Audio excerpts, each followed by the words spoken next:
Tu te rends sur l'île de Queimada Grande, l'une des plus dangereuses du monde. Là-bas, tu te retrouves au milieu d'une forêt tropicale. Il y a d'énormes rochers et des plaines herbeuses. Ce lieu abrite des oiseaux, des sauterelles, ainsi que des cafards géants, mais aussi un autre animal. Et c'est à cause de celui-ci que l'île a acquis sa sinistre réputation. Il y a des serpents et en très grand nombre. En si grand nombre que l'endroit est également connu sous le nom de l'île aux serpents. Pourras-tu y survivre ? Située à seulement 32 km de la côte du Brésil, l'île a une superficie de 43 hectares. Elle a probablement été coupée du continent lors de la dernière période glaciaire. Pour cette raison, les serpents se sont retrouvés séparés de la plupart des autres espèces animales. Ils y ont vécu sans aucun rivaux, disposant de sources de nourriture quasi illimitées.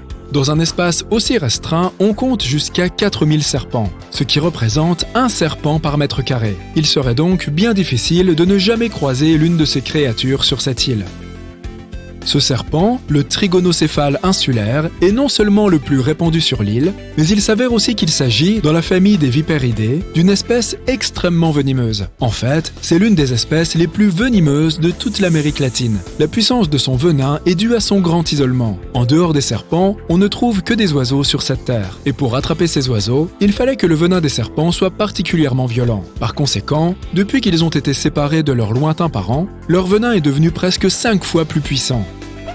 La plupart du temps, le trigonocéphale insulaire se cache dans les arbres ou les feuilles qui jonchent le sol. Si tu te retrouves un jour coincé ici, il vaut mieux que tu te tiennes à bonne distance de ces animaux. Les serpents utilisent principalement leur odorat et les vibrations pour capturer leur proie. Si tu t'approches trop près de l'un d'eux, reste immobile ou éloigne-toi lentement. Si tu émets trop de vibrations, ils se sentiront menacés, ce qui pourrait les pousser à t'attaquer. Si tu en vois un à quelque distance ou si tu te diriges vers de hautes herbes, tape des pieds plusieurs fois.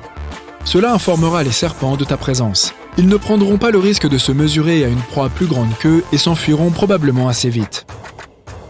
Il est toujours bon de porter un bâton, au cas où tu tomberais par hasard sur un serpent. Tu disposeras ainsi d'une sorte d'extension qui pourra t'éviter une morsure. Ce bâton pourrait te sauver la vie. S'il possède une extrémité en forme de V, ton bâton te donnera encore plus d'avantages. Si un serpent commence à se comporter de manière agressive, tu pourras le retenir au sol et l'arrêter dans son élan. Mais quoi qu'il arrive, n'essaye pas de le ramasser. Bien, mais que dois-tu faire si tu te fais mordre ? Les risques sont assez élevés sur cette île, bien sûr. Tout d'abord, n'essaye pas d'extraire le venin par tes propres moyens. Assure-toi d'appeler immédiatement les services d'urgence. Et une fois que les secours sont en route, applique un large bandage sur la plaie. Un morceau de tissu fera l'affaire si tu n'as rien d'autre. N'essaye pas de poursuivre le serpent afin de déterminer son espèce. Les services d'urgence sauront identifier le venin dont il s'agit. Maintenant, il te suffit de rester calme et d'attendre les secours. Tu te demandes peut-être qui tu peux appeler sur cette île abandonnée. Eh bien, comme il est strictement interdit de visiter cet endroit, des panneaux ont été installés partout sur l'île. Tu y trouveras un numéro que tu peux appeler si tu as des problèmes. Mettons maintenant que tu aies réussi à éviter de te faire mordre. Que vas-tu pouvoir manger sur place ? Queimada, en portugais, signifie brûlage ou feu de forêt, et ce nom a une histoire.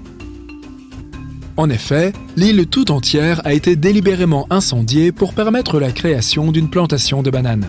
Malheureusement, les affaires n'ont pas aussi bien marché que les entrepreneurs l'espéraient. Sans doute parce que les serpents n'ont pas laissé les cultivateurs travailler en paix. Mais certains bananiers continuent encore aujourd'hui de pousser et ils t'apporteront les nutriments dont tu as tant besoin. Il te faudra aussi faire le plein de protéines lors de ton séjour. Heureusement, en plus des serpents, cette île abrite aussi des cafards. Ces cafards géants, à l'allure préhistorique, sortent la nuit pour se nourrir de plantes. Alors, allume ton barbecue et profite de ce mets rare. Mais le meilleur moyen de survivre à cette île est encore de l'éviter à tout prix. Si, par hasard, tu passes devant, n'oublie pas que cet endroit était autrefois relié au continent. Les rochers sous la surface des eaux représentent donc un grand risque pour ton embarcation si tu t'en approches trop. Veille par conséquent à te tenir à bonne distance du rivage lors de ta traversée. Bien sûr, l'île est des plus intrigantes, mais n'oublie pas que quelle que soit la distance à laquelle tu t'approches de ces terres, tu ne pourras pas voir les serpents depuis ton bateau. Tu n'apercevras ces créatures que si tu accostes, ce qui est absolument déconseillé. Car ce ne sont pas seulement les reptiles qui rendent cet endroit dangereux. Des pirates visitent cette île assez régulièrement. Pas les pirates à jambes de bois qui chantent en comptant leurs pièces d'or. mais ceux qu'on nomme les biopirates, qui viennent là pour capturer l'animal qui rend l'île si dangereuse. Ils viennent pour les serpents, afin de les attraper et de les vendre sur le marché noir. Depuis que l'île a été coupée du monde il y a environ 11 000 ans, le trigonocéphale insulaire a évolué dans son propre habitat.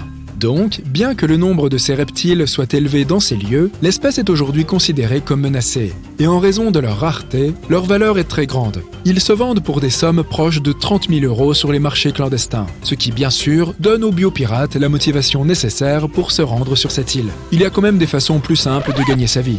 Enfin, disons que tu as toutes les ressources nécessaires pour survivre dans l'un des endroits les plus dangereux au monde. Penses-tu que tu parviendrais à réaliser cet exploit? Tu penses peut-être que c'est impossible? Tu seras surpris de savoir qu'en réalité, c'est parfaitement faisable, si tu sais ce que tu fais. De nombreuses personnes ont déjà visité cet endroit effrayant. Des équipes de scientifiques s'y rendent souvent. Ils étudient le trigonocéphale insulaire, son environnement et ses sources de nourriture à des fins de conservation. Mais les chercheurs s'assurent toujours qu'il y ait un médecin dans l'équipe. Il existe aussi un phare sur l'île des Serpents. Il a été exploité jusque dans les années 1920. Puis on l'a automatisé. Tu devines facilement pourquoi. Les autorités brésiliennes visitent ce phare une fois par an pour s'assurer qu'il fonctionne toujours correctement. Les habitants du continent connaissent la réputation de l'île. Alors, les histoires de personnes qui y auraient disparu sont plutôt rares.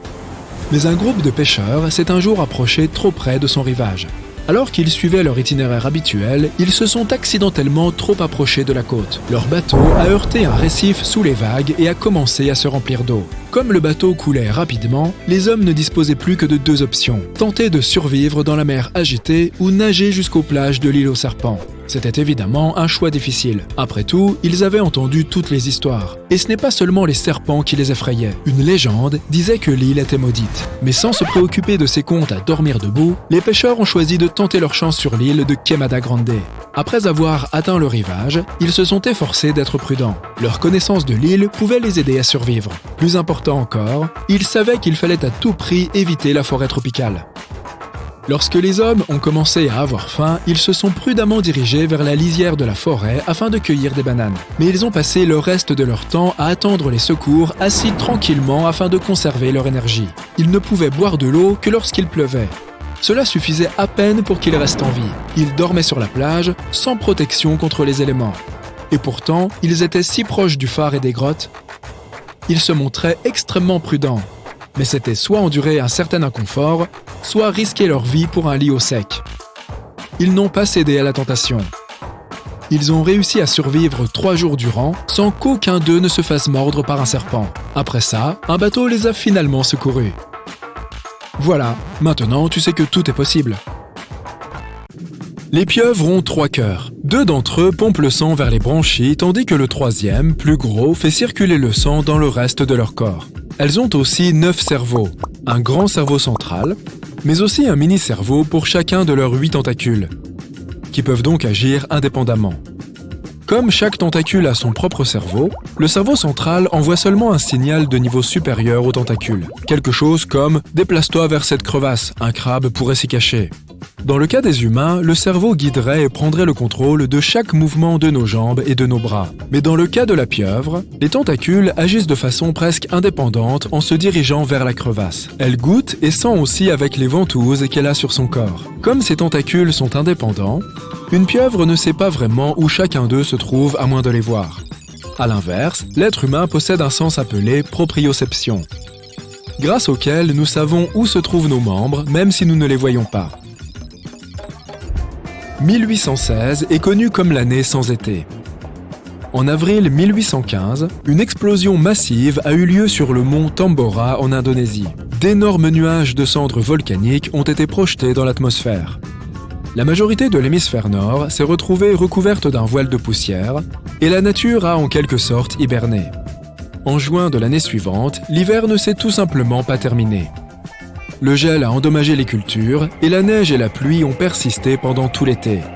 En Islande, tu trouveras certains des paysages les plus époustouflants de notre planète. Des montagnes déchiquetées, des fjords, des geysers brûlants, des champs de glace sculptés dans le paysage, des plages de sable noir comme celle de Reynisfjara. La plupart du sable des plages est généralement formé de roches qui se sont brisées à cause des changements climatiques et de l'érosion au cours de milliers, voire de millions d'années. À Reynis Fiara, le sable est d'une couleur noire intense, et c'est à cause de l'activité volcanique. La lave est sortie d'un volcan en éruption et remontée à la surface, a refroidi, puis a durci dans l'océan Atlantique, créant cette teinte noire si profonde. Cette plage est magnifique, mais aussi très dangereuse à cause de ses vagues scélérates. Elles se produisent lorsque plusieurs petites vagues fusionnent en une seule très grosse. Ce phénomène peut se produire lorsque les courants océaniques forcent les vagues à se rassembler ou, dans le cas de Reynis Fiara, lorsqu'elles viennent d'une falaise souterraine au large et acquièrent un effet d'attraction encore plus fort. Si on ajoute à ça les basses températures de l'océan, il est fortement recommandé de prendre des photos depuis un endroit sûr. Certains arbres se parlent entre eux. Pas comme nous, bien sûr, mais par exemple, les acacias, qui poussent dans la savane africaine, peuvent s'avertir mutuellement si quelque chose de dangereux se prépare. Lorsque certains animaux comme les antilopes mangent leurs feuilles, les arbres se mettent immédiatement à produire plus de tanin, qui est toxique pour les animaux. Ils émettent aussi un type de gaz spécial qui voyage dans l'air et avertit les autres arbres qu'ils doivent se protéger. Par une belle nuit d'été, tu es en train d'observer les étoiles et un éclair de lumière vive traverse le ciel nocturne. Une étoile filante, fais un vœu! En réalité, ce que tu as vu n'est pas vraiment une étoile, même si on l'appelle ainsi. Ce sont des météores, qui sont de petits morceaux de poussière et de roches se déplaçant dans l'espace. Lorsqu'ils traversent notre atmosphère, ils provoquent ce qu'on appelle de la friction, ce qui les fait briller. De plus, la friction provoque de la chaleur. La poussière et les roches deviennent extrêmement chaudes lorsqu'elles traversent l'atmosphère. Et cette chaleur les fait briller jusqu'au moment où elles se consument et se transforment en ce que nous appelons l'étoile filante. Les couchers de soleil dans le désert sont magnifiques en raison des couleurs spectaculaires qu'ils produisent un peu plus qu'ailleurs. La lumière du soleil se compose de différentes nuances du spectre des couleurs. Lorsque le soleil est haut dans le ciel, ces couleurs se mélangent et nos yeux les voient comme du blanc. Mais lorsque le soleil descend plus bas, ces rayons doivent traverser une couche d'atmosphère plus épaisse avant de nous parvenir. L'atmosphère disperse alors les longueurs d'onde de lumière plus courtes, comme le bleu et le violet, avant même que nous puissions les voir. C'est pourquoi les longueurs d'onde plus longues, comme l'orange et le rouge, ressortent. Dans les environnements urbains, la pollution atmosphérique peut rendre les couleurs du coucher de soleil plus ternes qu'ailleurs. L'air pur des déserts permet aux couleurs vives provenant du soleil de briller au crépuscule. De plus, l'humidité, la vapeur d'eau et les nuages chargés de pluie peut atténuer les teintes du coucher de soleil. Comme il y a très peu d'humidité dans le désert, les nuages fins et vaporeux filtrent et reflètent la lumière du soleil au lieu de la bloquer. Le bambou pousse très vite. C'est même la plante qui pousse le plus vite sur Terre. Et elle peut grandir d'environ 1,50 m en une seule journée. On en trouve dans des forêts denses où seule une faible quantité de lumière atteint le sol, ce qui signifie que le bambou subit une forte attraction vers le haut pour atteindre la lumière du soleil aussi vite que possible. Une tige souterraine relie les pousses de bambou à leur plante mère, donc la pousse n'a pas vraiment besoin de ses propres feuilles avant d'atteindre sa taille maximale. De plus, le bambou pousse plus vite que les autres plantes car il ne perd pas son temps et son énergie à faire pousser des anneaux qui épaississent la tige. C'est juste un mince bâton creux qui pousse tout droit. Certains grands arbres ont un système de racines peu profond, parfois même de seulement 25 cm dans le sol. Les racines ont généralement besoin d'accéder à l'oxygène et à l'eau, et elles les trouvent principalement dans des poches souterraines spéciales appelées pores du sol. Lorsqu'un arbre bénéficie de conditions d'humidité et de sol idéales, il peut envoyer des racines plus profondément sous la surface et obtenir ce dont il a besoin. Mais la plupart du temps, les conditions ne sont pas idéales, compte tenu de la roche-mère, des pierres et du sol compact qui empêchent les racines de descendre. De tels obstacles empêchent également les racines d'obtenir l'oxygène nécessaire. Alors, quand la vie devient difficile, l'arbre choisira une option plus facile. Ses racines resteront près de la surface et s'étendront dans différentes directions. La sécheresse est une autre raison pour laquelle les arbres peuvent avoir des systèmes racinaires peu profonds. En restant plus près de la surface, ils peuvent récupérer l'eau de pluie plus facilement. Les plantes sont exposées à la lumière du soleil la plupart du temps, mais elles ne prennent pas de coups de soleil pour autant. Elles sont apparues sur Terre il y a environ 700 millions d'années, et l'une des choses essentielles dont elles avaient besoin pour survivre était quelque chose qui les protégerait des rayons ultraviolets provenant du soleil. Celles qui vivaient sous l'eau avaient l'eau comme protection. Les rayons UV sont principalement responsables des coups de soleil. C'est pourquoi les plantes terrestres ont développé une protéine spéciale qui les détecte. Cette protéine envoie des signaux aux cellules pour protéger la plante des dommages et des effets des rayons UV. En gros, c'est comme si elles produisaient leur propre écran solaire naturel. Mais cela ne signifie pas toujours qu'elles sont protégées à 100%. Tu as déjà entendu dire que si tu arroses tes plantes en plein soleil de midi, cela peut leur provoquer un coup de soleil?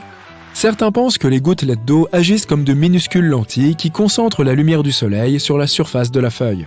En réalité, ce n'est pas suffisant pour concentrer réellement la lumière du soleil d'une gouttelette d'eau sur la surface d'une feuille. Cela étant dit, leur écran solaire naturel ne signifie pas non plus une protection totale. Une trop grande exposition aux rayons UV endommage les cellules des feuilles et de l'écorce de la majorité des plantes. Le noyau de la Terre est aussi chaud que la surface du Soleil. On pourrait croire qu'il pourrait facilement faire fondre notre planète entière, surtout que le noyau n'est qu'à 2900 km de la surface. Si le Soleil était si proche de nous, nous serions rôtis en un instant. Mais nous sommes toujours en vie parce que le centre de la Terre est entouré d'un manteau de roches principalement solide. La croûte sur laquelle nous marchons flotte en fait sur ce manteau et nous protège. Si le Soleil était plus proche, nous n'aurions que l'espace vide pour nous protéger. De plus, pour faire fondre la planète entière, il faudrait beaucoup plus d'énergie que la chaleur de son noyau. La première règle est de ne pas paniquer, dit le guide. Il donne à Michael une combinaison épaisse, même s'il fait très chaud ici. Tu ne pourras pas t'en passer, ajoute-t-il. Michael enfile la tenue et a la chair de poule sur tout le corps. Pourquoi ai-je si froid maintenant ? Le guide explique que c'est un tissu rafraîchissant unique. Il sauvera Michael d'un éventuel coup de chaud à l'intérieur de la grotte. Le guide lui donne aussi une bouteille d'oxygène et un masque. « On va plonger ?» demande Michael. « Non, mais tes poumons risquent de se remplir d'eau si tu ne l'utilises pas. » Les genoux de Michael tremblent de peur. Ce n'était peut-être pas une si bonne idée après tout. « Bienvenue dans l'une des grottes les plus dangereuses de la planète, dit le guide en entrant dans l'anfractuosité au pied d'une montagne. Cet endroit s'appelle la grotte des cristaux et il est situé au Mexique. Du magma s'est écoulé ici depuis les entrailles chaudes de la planète, il y a 26 millions d'années. Il n'a cessé de remonter et de se refroidir encore et encore. Il y a eu tellement de magma que cela a formé une montagne. Avec celui-ci, de l'eau riche en minéraux est arrivée. Elle s'est infiltrée dans les tunnels rocheux et a formé une grotte sous la colline. Puis quelque chose d'étrange est apparu dans ces eaux chaudes. Quelque chose qui semblait venir d'une autre planète. Michael descend le long de la corde. Il éclaire l'obscurité sans fond avec sa lampe de poche. L'air devient chaud et lourd. Des particules d'eau microscopiques planent ici. Avec le guide, Michael descend à 300 mètres. C'est plus de la moitié de la hauteur de l'Empire State Building. La température de l'air augmente. Ils ont l'impression de s'approcher du noyau de la Terre. Enfin, la descente se termine et ils se laissent tomber sur la terre ferme. Le guide met un masque à oxygène et dit à Michael de faire de même. Si tu ne peux pas respirer dans un air aussi humide et acide, tes poumons peuvent se remplir d'eau, ce qui aura des conséquences désastreuses. L'air ici donne à Michael l'impression de marcher dans un brouillard très épais. La température atteint 58 degrés, soit plus que dans les déserts les plus chauds du monde. Michael éclaire son chemin et remarque quelque chose de grand, blanc et brillant. C'est une énorme colonne de cristal qui sort du sol et qui s'élève vers le haut. La grotte entière est remplie de ces énormes choses. Elles s'étendent dans différentes directions et s'appuient contre le plafond et les murs. À certains endroits, elles bloquent le chemin et à d'autres, elles forment comme des ponts. Michael grimpe sur l'un des cristaux et marche dessus. Le guide explique que chaque colonne est faite de gypse. Tu connais sans doute cette substance car elle est utilisée pour produire des matériaux de construction bien particuliers, les plaques de plâtre. Michael touche la surface dure de l'une d'entre elles. Il semble qu'une ancienne civilisation aurait pu les construire. Mais le guide explique que tout ce qui se trouve dans cette grotte est d'origine naturelle. Cet endroit a été découvert pour la première fois par 2 mineurs en 2000. Depuis, les scientifiques ont réussi à découvrir que certains cristaux avaient 500 000 ans. On peut aussi y trouver l'un des plus grands cristaux naturels du monde. Cette colonne mesure environ 11 mètres de long et pèse 55 tonnes. Cet endroit a été rempli d'une eau riche en sulfate de calcium, un élément capable de former des minéraux. Une variété incolore de gypse prévaut ici. L'eau et l'air chaud ont aidé à former ces cristaux. L'humidité et la température n'ont pas changé depuis des siècles, de sorte que ces colonnes continuent de croître aujourd'hui. Cet endroit est fascinant. Michael veut rester ici plus longtemps pour explorer la grotte, mais malheureusement, c'est dangereux. Il risque de se perdre ou de glisser sur les roches de gypse. De plus, il commence à manquer d'oxygène, alors ils doivent remonter. Ils sortent de la grotte et se retrouvent nez à nez avec la police. Il s'avère qu'il est interdit aux touristes d'entrer dans la grotte. Même les scientifiques doivent obtenir une autorisation spéciale pour s'y rendre. Et ce pour une bonne raison, puisque la grotte est l'un des endroits les plus dangereux de la planète. Michael et le guide s'acquittent d'une amende et quittent le Mexique. La prochaine étape est l'Italie. C'est une bonne chose que tu aies pris un appareil photo avec toi, dit le guide. C'est l'une des grottes les plus fascinantes du monde. Tu auras besoin du meilleur équipement pour capturer cette beauté. Michael et le guide sont sur un petit bateau. Ils naviguent le long de la côte de l'île de Capri. Heureusement, il n'y aura pas de danger cette fois-ci. Ils s'approchent d'une petite faille à l'intérieur de la montagne. C'est l'entrée de la grotte bleue. Le trou est si petit qu'un seul bateau peut y passer. Michael et le guide entrent dans une autre dimension. La grotte est remplie d'eau. Les murs brillent d'une lumière bleue provenant des profondeurs du lac. Michael prend des photos de la grotte et remarque que l'entrée par laquelle ils sont passés brille d'une lumière blanche éclatante. Ce sont les rayons du soleil qui illuminent la grotte lorsqu'ils y pénètrent. Il y a un autre trou sous l'eau. Les rayons du soleil y pénètrent, emplissant le lac d'une lueur bleue, mais il est déjà temps de ressortir. La prochaine grotte se trouve en Nouvelle-Zélande. Ils arrivent sur l'île du Nord. Il s'y trouve un endroit très profond avec des grottes sinueuses et complexes. Elles sont apparues ici il y a environ 30 millions d'années. Michael et le guide s'approchent de l'entrée de la grotte obscure. Michael allume une lampe de poche. « Débarrasse-t'en !» dit le guide. « Tu n'en auras pas besoin à l'intérieur. » Ils entrent. Michael est tellement surpris que sa mâchoire en tombe. Toute la grotte est remplie de lanternes lumineuses. Ce sont des créatures vivantes, des lucioles qui brillent d'une lumière bleutée. Michael a l'impression d'être sur une autre planète. L'entrée de la grotte est limitée pour ne pas nuire aux lucioles. Les scientifiques utilisent des équipements automatisés afin de surveiller la grotte. Ils contrôlent ainsi la température et le niveau de dioxyde de carbone nécessaires pour maintenir les conditions de vie des lucioles. Si trop de gens viennent ici, le niveau de dioxyde de carbone augmentera. La durée de la visite est également limitée. Alors on demande à Michael et au guide de quitter les lieux. Et maintenant, nous allons voir quelque chose de vraiment effrayant, dit le guide. Tu es prêt? Le prochain arrêt est en Californie. L'endroit s'appelle Moaning Caverns, qui signifie les grottes gémissantes. La grotte semble tout à fait ordinaire de l'extérieur, mais le guide a l'air un peu anxieux. Lui et Michael s'attachent la corde à la ceinture et entament leur longue descente. Le fond est à 50 mètres de profondeur, soit l'équivalent de la hauteur d'un immeuble de 15 étages. Cela ne semble pas si grand comparé à la grotte de cristal. À mesure qu'ils descendent, il fait de plus en plus froid et sombre. À ce moment-là, tous les sons provenant d'en haut disparaissent. Ils s'enfoncent lentement dans un silence inquiétant. « Qu'est-ce que c'est ?» demande Michael, effrayé. « Je crois que j'ai entendu la voix de quelqu'un en bas. » Le guide pose un doigt sur ses lèvres pour faire taire Michael. Un gémissement humain fort et prolongé provient des profondeurs obscures de la grotte.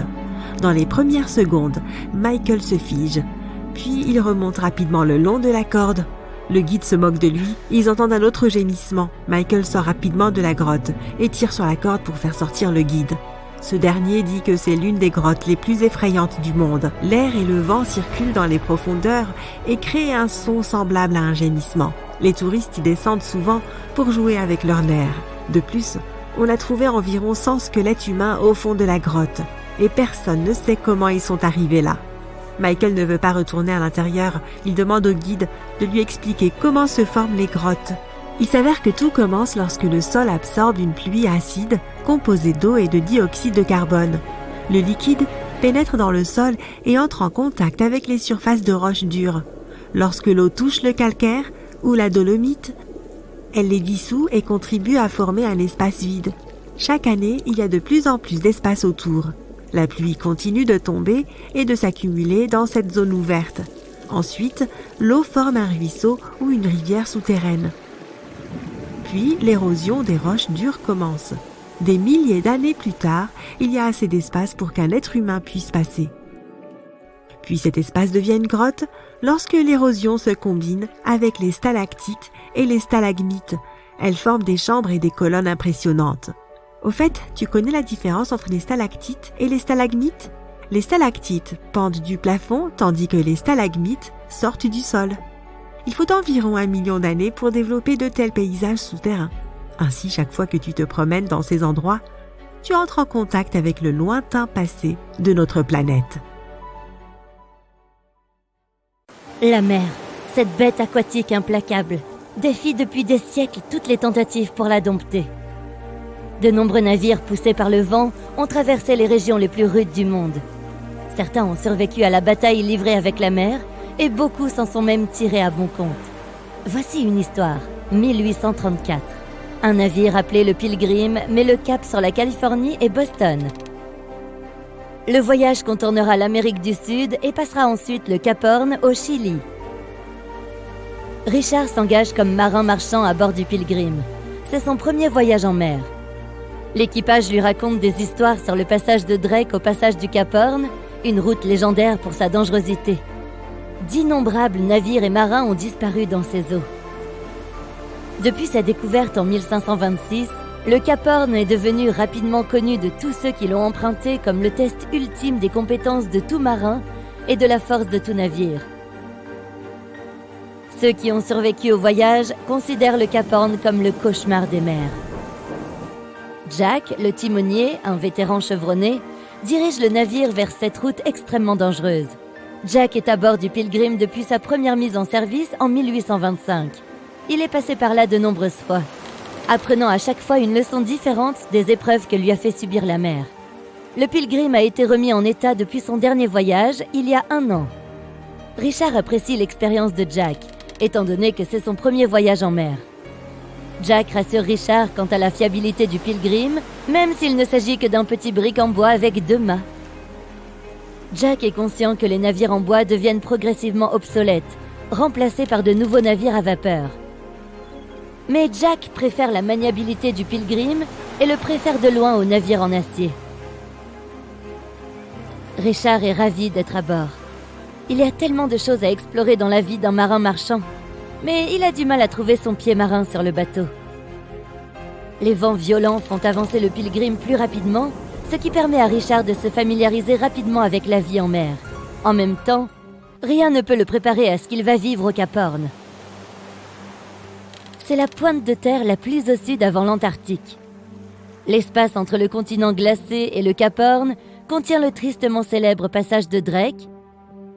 Environ 1100 km entre le Cap Horn et la péninsule antarctique. Les vents puissants permettent un voyage constant et régulier vers le Cap Horn. Mais, comme Jack le dit à Richard, les vents sont plus concentrés dans le passage de Drake. Ils créent un effet d'entonnoir et deviennent plus forts et plus imprévisibles. Richard n'est pas sûr de ce que cela pourrait signifier pour le Pilgrim, mais comprend qu'il n'y a pas de route plus facile pour voyager autour de l'Amérique du Sud. Quelques jours passent. Le Pilgrim navigue près des nombreuses îles qui constituent la côte ouest du Chili. Bien que la mer soit relativement calme, Richard continue de souffrir de son manque de pieds marins. Ses mouvements ne sont toujours pas très assurés. Le pont, qui oscille constamment, se soulève et s'abaisse, et Richard a du mal à s'habituer à ce mouvement. De grosses vagues irrégulières frappent le Pilgrim sous tous les angles. Le navire s'approche rapidement du Cap Horn. Richard regarde vers de grands nuages noirs et orageux au loin. « Bienvenue au Cap Horn », dit Jack en souriant à moitié. Le sourire ironique sur son visage disparaît rapidement. L'homme devient sérieux, sachant ce qui les attend tous. Des vents plus forts commencent à gonfler les voiles, tandis que l'équipage s'efforce à s'accrocher au cordage. Richard tente désespérément de régler les voiles arrière pour s'adapter au changement constant des vents violents du sud. Jack tient fermement la barre, conscient de l'importance de son rôle.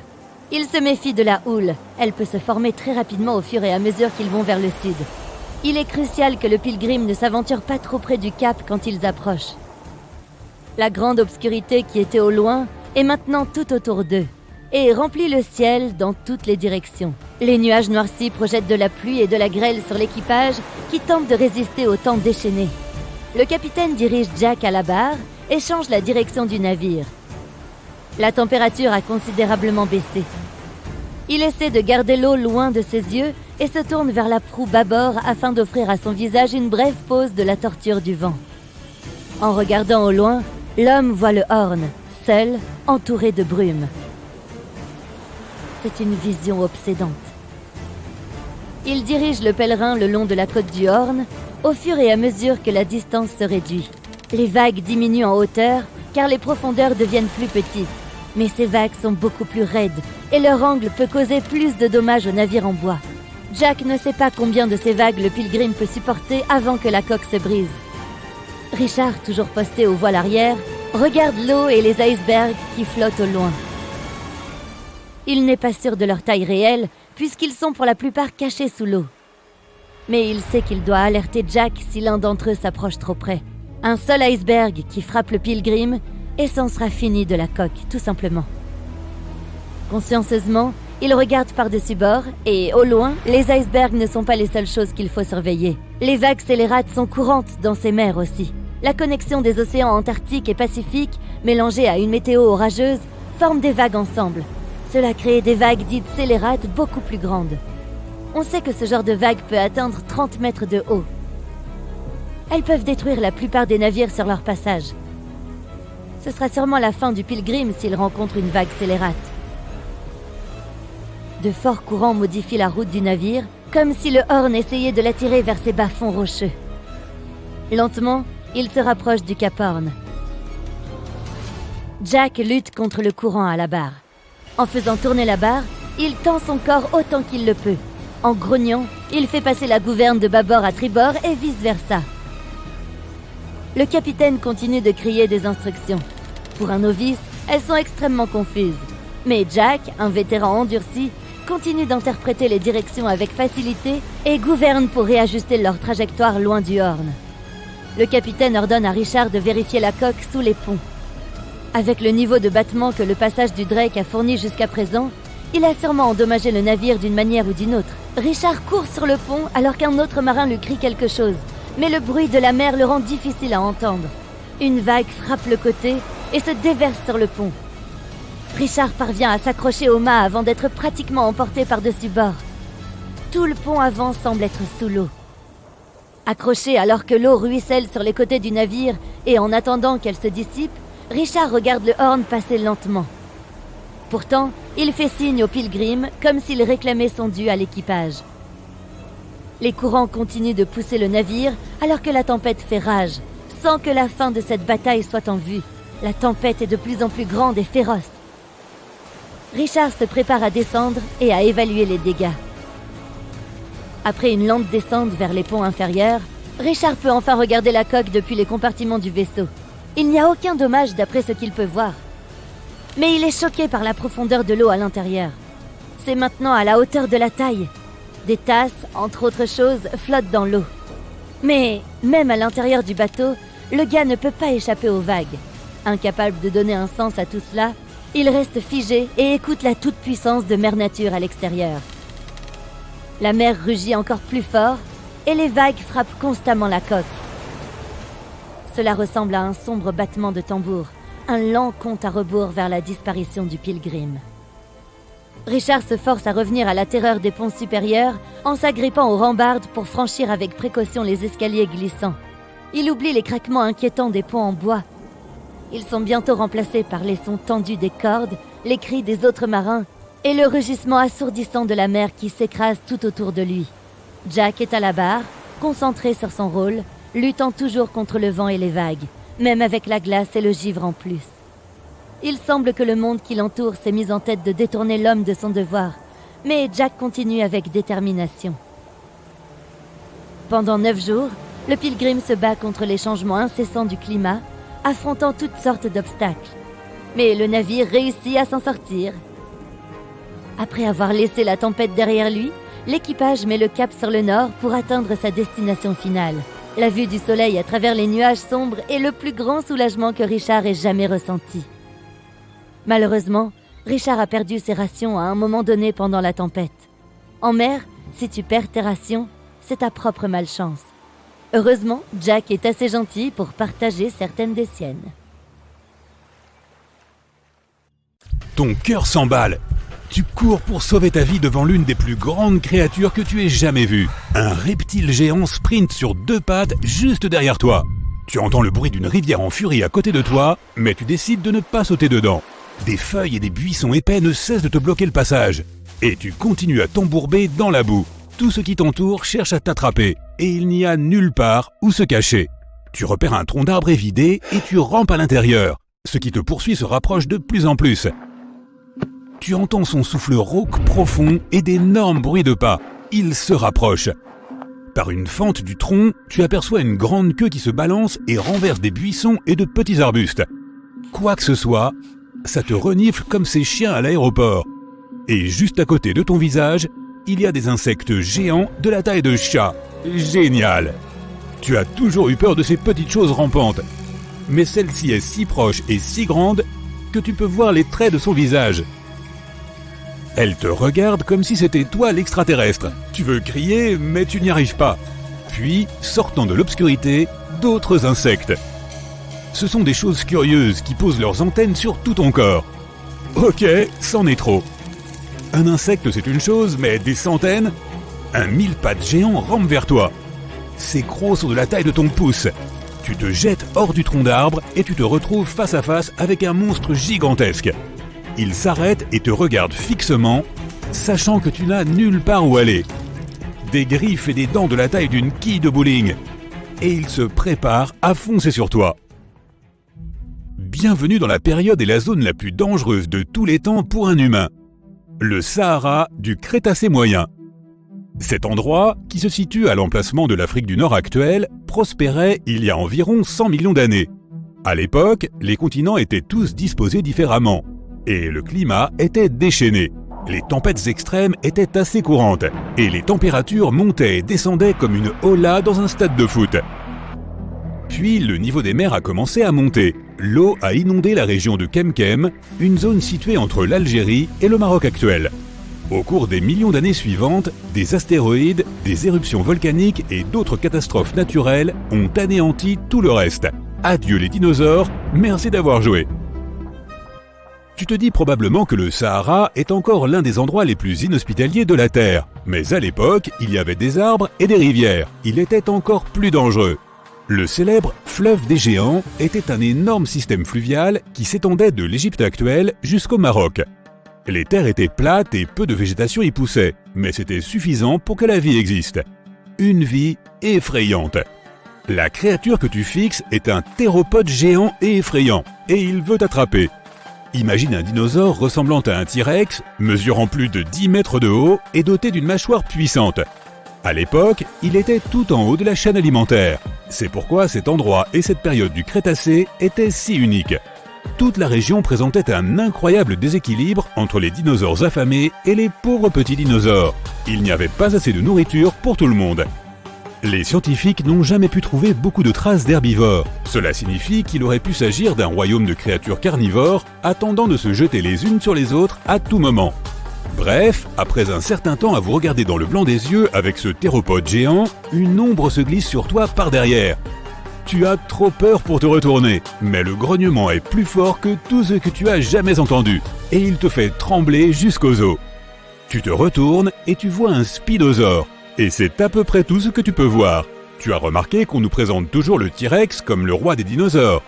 Eh bien, celui-ci en serait plutôt l'empereur. Il mesurait environ 15 mètres de haut, et il avait une voile d'écailles sur le dos de la taille d'un humain adulte. Ajoute ensuite une gueule crocodilesque avec des dents acérées comme des rasoirs et des pattes courtes mais puissantes. Son régime alimentaire se composait principalement de poissons de rivière. Et là, il te regarde comme si tu étais un délicieux taco au poisson.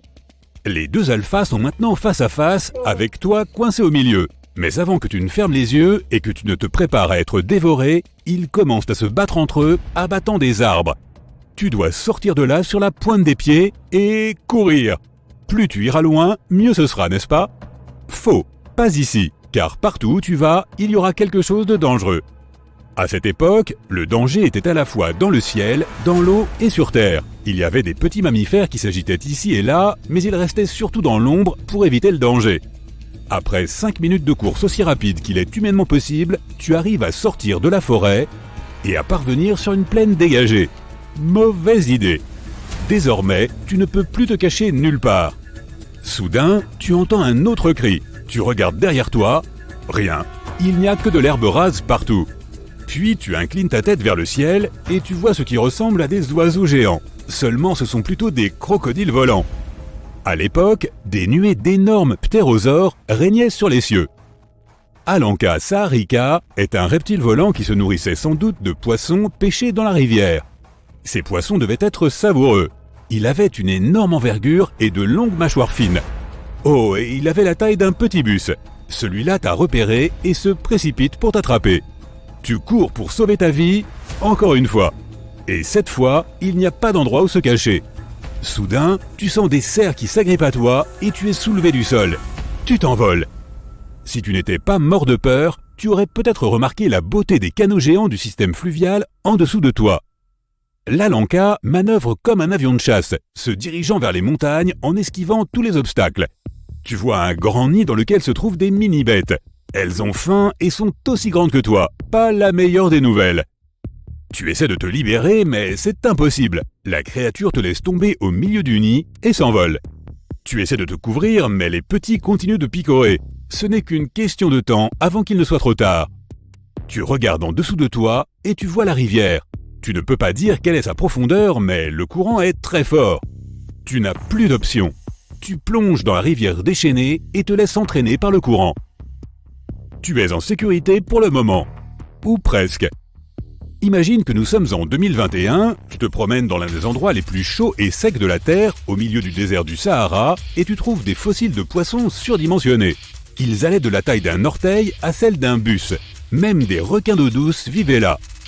Ce n'étaient pas des petits poissons comme les autres. À en juger par leurs dents, ces créatures étaient de sérieux prédateurs. Tu pourrais même trouver une tortue de mer géante qui nage dans les parages. Ok, retournons à ton incroyable aventure. Heureusement, tu t'es échoué sur une partie sablonneuse de la rivière où tu peux te détendre. Tu bois un peu d'eau et tu essaies de trouver un endroit sûr pour monter ton camp. Chaque bruit que tu entends te fait sursauter. Tu t'assieds et essaies de profiter du calme de la terre ancienne.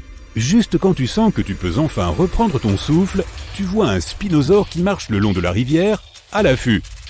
Tu t'enfuis et te caches sous un buisson. Il passe à côté de toi. Tu es en sécurité. Ou pas. Il se retourne, secoue les buissons et te voit. Juste à ce moment-là, un gros boom le fait fuir. C'est le bruit de ton réveil. Tu allumes la lumière et vois ton chat qui te regarde fixement. Ces dinosaures semblaient si réels. C'est probablement à cause du documentaire que tu as regardé juste avant de te coucher. L'ensemble de l'écosystème du Crétacé moyen dépendait des rivières pour sa vie quotidienne. Comme toutes les anciennes civilisations, les rivières étaient essentielles pour les créatures de l'époque. Et très récemment, les scientifiques ont découvert une nouvelle espèce de serpent qui s'est éteinte à l'époque sans aucun descendant connu. Pour comprendre ces anciens écosystèmes, il est important d'en savoir beaucoup sur les fossiles. On peut trouver 2 fossiles différents côte à côte, mais les animaux concernés ont peut-être vécu à des millions d'années d'intervalle. Es-tu un nageur aguerri suffisamment courageux pour piquer un plongeon dans n'importe quel océan ou n'importe quelle mer? Mauvaise nouvelle, il y a des endroits que tu ferais mieux d'éviter, même si tu sais parfaitement nager ou plonger. Certains de ces endroits présentent des récifs sous-marins dangereux, des marées et des courants puissants. D'autres sont célèbres pour les légendes concernant leurs monstres et leurs créatures mystérieuses qu'ils abritent. Alors plongeons dans ce panorama des horreurs aquatiques. As-tu déjà entendu le terme « stride » ? C'est une variante du mot « stride » qui est employé dans le Yorkshire et qui fait référence à une section étroite de la rivière Wharfe, qui est si petite que tu pourrais probablement l'enjamber.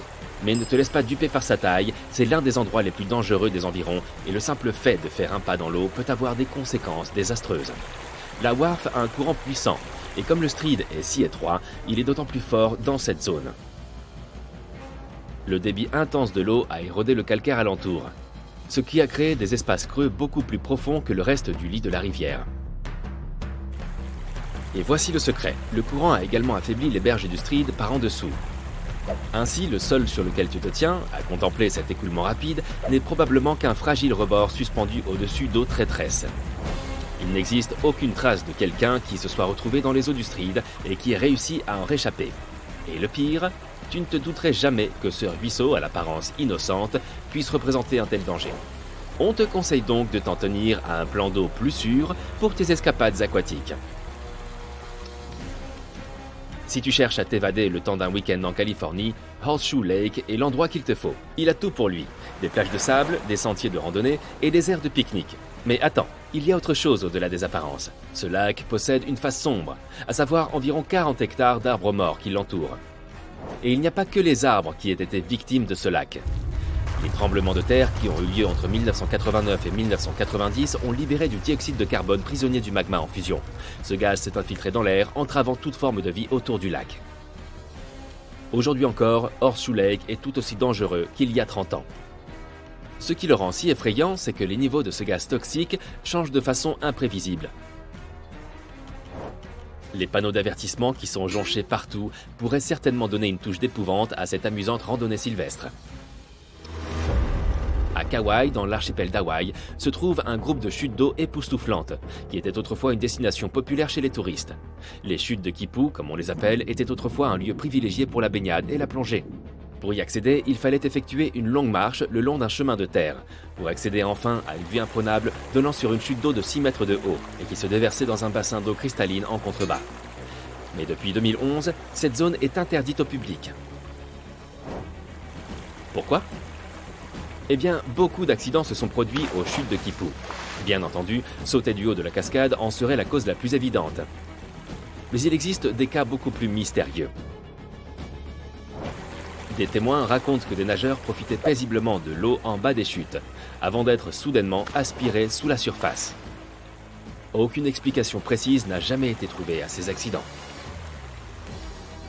Les locaux pensent que c'est l'esprit aquatique Mo'o qui serait à blâmer, car il n'apprécie guère d'être troublé par des touristes bruyants. Il existe aussi une théorie au sujet d'un puissant tourbillon venant du fond du bassin. Quoi qu'il en soit, les guides touristiques ne mentionnent plus les chutes de Kipu, et les intrusions y sont sévèrement réprimandées. Le trou de Samaesan, situé dans le golfe de Thaïlande, semble être l'endroit idéal pour les plongeurs en quête de sensations fortes, mais c'est aussi le plus dangereux. Avec un abîme de 85 mètres, c'est le site de plongée le plus profond de la région. Mais sa profondeur n'est pas la seule raison pour laquelle il est considéré comme un lieu à éviter. Il s'agit d'un carrefour de navigation important pour les pétroliers géants, et les puissants courants autour du trou rendent la plongée encore plus traîtresse. Et comme si cela ne suffisait pas, le trou de Samaesan abrite également des barracudas féroces, qui pourraient facilement s'en prendre à des plongeurs sans méfiance. L'eau y est si trouble que la visibilité est quasi nulle, ce qui rend difficile de repérer ces créatures marines agressives. En résumé, le trou de Samaesan est un endroit à couper le souffle, mais extrêmement dangereux et qui ne devrait être exploré que par des plongeurs d'expérience aux nerfs d'acier. Laisse-nous donc te parler de New Smyrna Beach, la capitale mondiale des attaques de requins. Si tu recherchais un lieu de vacances relaxant dans le comté de Volusa en Floride, tu devrais peut-être y réfléchir à 2 fois. Les eaux autour de New Smyrna Beach regorgent de poissons, ce qui attire énormément de squales. En fait, il y a eu tellement d'attaques de requins signalées dans cette région qu'elle a amplement mérité son titre de capitale des attaques de requins. Les chercheurs eux-mêmes ont prévenu que quiconque irait se baigner là-bas se retrouverait certainement en contact étroit avec au moins l'un d'entre eux. On parle d'une distance de 3 mètres tout au plus, et dans de nombreux cas, tu ne t'en rendrais même pas compte. Pour ne rien arranger, le requin bulldog, l'un des types de requins les plus dangereux et les plus agressifs, a été repéré dans ces eaux. Kauai figure une fois de plus sur notre liste. Une plage de la côte de Napali, appelée Anakapiai Beach, peut ressembler au paradis sur Terre à bien des égards, mais ne t'y trompe pas. Pour y accéder, tu devras arpenter un sentier rocheux extrêmement raide sur plus de 3 km. Il n'y a pas de sauveteur sur cette plage isolée. Donc si tu décidais de faire un plongeon dans l'eau, tu serais livré à toi-même. La plus grande menace pour ta sécurité, ce sont les courants d'arrachement incroyablement forts. Ils sont presque toujours présents, car il n'y a pas de récif qui protège ce rivage. Et si quelqu'un se retrouve pris dans l'un de ces courants, il n'y a pas d'endroit sûr où nager à des kilomètres à la ronde. La plage plus proche se trouve à 10 km. Crois-nous sur parole, Anakapiai Beach est loin d'être la plus sécurisée.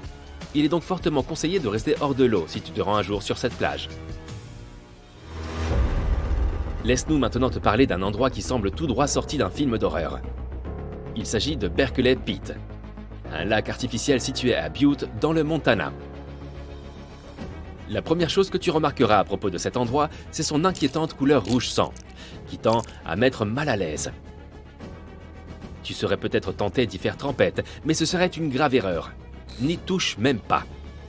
Cette eau est incroyablement dangereuse en raison des métaux lourds qui y sont présents, comme le cadmium, l'arsenic, le zinc, le plomb et le cuivre. Ils proviennent des roches qui entourent le lac et rendent ces eaux extrêmement acides. D'ailleurs, cet endroit était autrefois une mine de cuivre à ciel ouvert, ce qui explique sa couleur. Alors si tu veux notre conseil, évite cet endroit, comme la peste. Il y a 3 lacs en Afrique qui sont peut-être les endroits les plus dangereux de tous ceux que nous avons mentionnés jusqu'à présent. Les lacs Monoun et Nyos au Cameroun et le lac Kivu au Rwanda sont comme des bombes à retardement prêtes à exploser.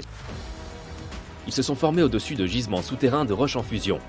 Et parfois, ces roches libèrent des gaz toxiques, tels que le méthane et le dioxyde de carbone directement dans l'eau. Lorsque cela se produit, ces gaz peuvent s'accumuler jusqu'à jaillir soudainement de l'eau, créant de puissantes vagues capables d'anéantir tout ce qui se trouve sur leur passage. Ce type d'éruption est connu sous le nom d'éruption limnique et elle est susceptible de libérer un nuage de gaz toxique qui peut être nocif pour tout ce qui se trouve à proximité. Le plus terrifiant, ces explosions peuvent se produire à tout moment et sans aucun signe précurseur. Donc si tu te trouves un jour près de l'un de ces lacs, tu ferais mieux d'être aux aguets, car on ne sait jamais quand la prochaine peut se produire. Peut-être connais-tu d'autres endroits que tu ne recommanderais sûrement pas pour une baignade relaxante? N'hésite pas à nous en faire part dans les commentaires ci-dessous. Derrière ces énormes portes d'acier se trouve l'un des endroits les plus surveillés de la planète. Il est connu sous le nom de Site R, ou complexe montagneux de Raven Rock. Tu le trouveras en Pennsylvanie. La construction se trouve 60 étages sous terre, et on dit que c'est un abri sûr pour les gens en cas de catastrophe naturelle ou d'origine humaine. Il n'y a pas beaucoup d'informations en ligne sur ce lieu mystérieux, mais ce que nous savons, c'est qu'il est équipé de pas moins de 38 systèmes de communication. Il n'est évidemment pas possible de le visiter via Google Earth, mais tu peux jeter un coup d'œil rapide aux 2 portes massives qui font face au complexe. La Cité du Vatican est l'une des enclaves les plus célèbres au monde. Elle vaut certainement la peine d'être visitée en raison de sa merveilleuse architecture et de sa vaste gamme d'œuvres d'art. Un lieu, cependant, sera toujours interdit aux visiteurs, les archives secrètes du Vatican. Elles recèlent certains des livres les plus anciens et les plus rares de la planète. Ces archives ne sont accessibles qu'à un nombre très limité de personnes, et comme elles n'ont été consultées que par très peu de gens jusqu'à présent, elles sont aussi la source de beaucoup de théories bizarres. Par exemple, qu'il y aurait des ouvrages prouvant la vie en dehors de notre planète. Si tu es fasciné par les épaves, tu seras intéressé de savoir que l'une des plus grandes épaves que tu puisses voir sur Google Earth se trouve sur l'île de North Sentinel, en Inde. Ce navire se nommait autrefois le SS Jassim. C'est un ferry bolivien qui a coulé dans cette zone en 2003. La raison pour laquelle les gens ne peuvent pas la visiter en personne n'est pas à cause du navire en lui-même, mais parce que l'île abriterait la tribu la plus dangereuse au monde. Nous ne savons pas vraiment combien de personnes y vivent, mais on estime qu'entre 50 et 400 individus y ont élu domicile. Et ils n'aiment pas vraiment les touristes. Aucune personne qui est tentée de les joindre n'y a survécu. Aussi, afin de préserver leur mode de vie et leur statut particulier, l'île est étroitement surveillée par les autorités indiennes. C'est surtout parce que l'on pense que les habitants ne sont pas immunisés contre les maladies modernes. Ainsi, entrer en contact avec des étrangers pourrait être très dangereux pour les membres de la tribu, puisqu'ils n'ont jamais vu le monde extérieur. En 2005, un énorme lapin rose est apparu, de nulle part semble-t-il, dans les montagnes italiennes de Colletto Fava. En plus des habitants du coin, certains sont tombés dessus en ligne, et cette découverte les a rendus perplexes. Malheureusement, ce lapin de 60 mètres de haut a complètement disparu aujourd'hui, mais tu peux encore en trouver des images en ligne. Cet objet insolite avait été conçu par des artistes viennois. Ils encourageaient les touristes à grimper, sauter ou même faire une petite sieste sur le très grand lapin. Le but du projet était de permettre aux gens d'éprouver ce que ce serait que de vivre en étant des créatures plus petites. Aucune date n'avait été arrêtée pour un jour déplacer ce lapin, et il devait durer au moins jusqu'en 2025. Mais Mère Nature avait d'autres projets. Une artiste japonaise a décidé de retourner vivre dans son petit village natal du nom de Nagoro. Mais elle a vite découvert que l'exode rural avait pratiquement vidé la petite localité. Pour faire face à la solitude, elle a commencé à assembler des poupées semblables à des épouvantails japonais, les fameux Kakashi, et à les placer un peu partout dans son jardin. Mais elle ne s'est pas arrêtée là. L'artiste a bientôt commencé à faire de même avec de nombreux autres endroits du village, créant des poupées et les disposant comme si elles participaient encore à diverses activités humaines. Ces poupées ne cessent de se déplacer elles aussi. Mais l'artiste campe sur son histoire et insiste qu'elle n'y touche jamais. Tu peux voir les images de ce village excentrique sur Google Maps. Cet étrange portail a été découvert via des cartes en ligne de New Baltimore dans l'État de New York. Et il a refilé aux gens toutes sortes de cauchemars.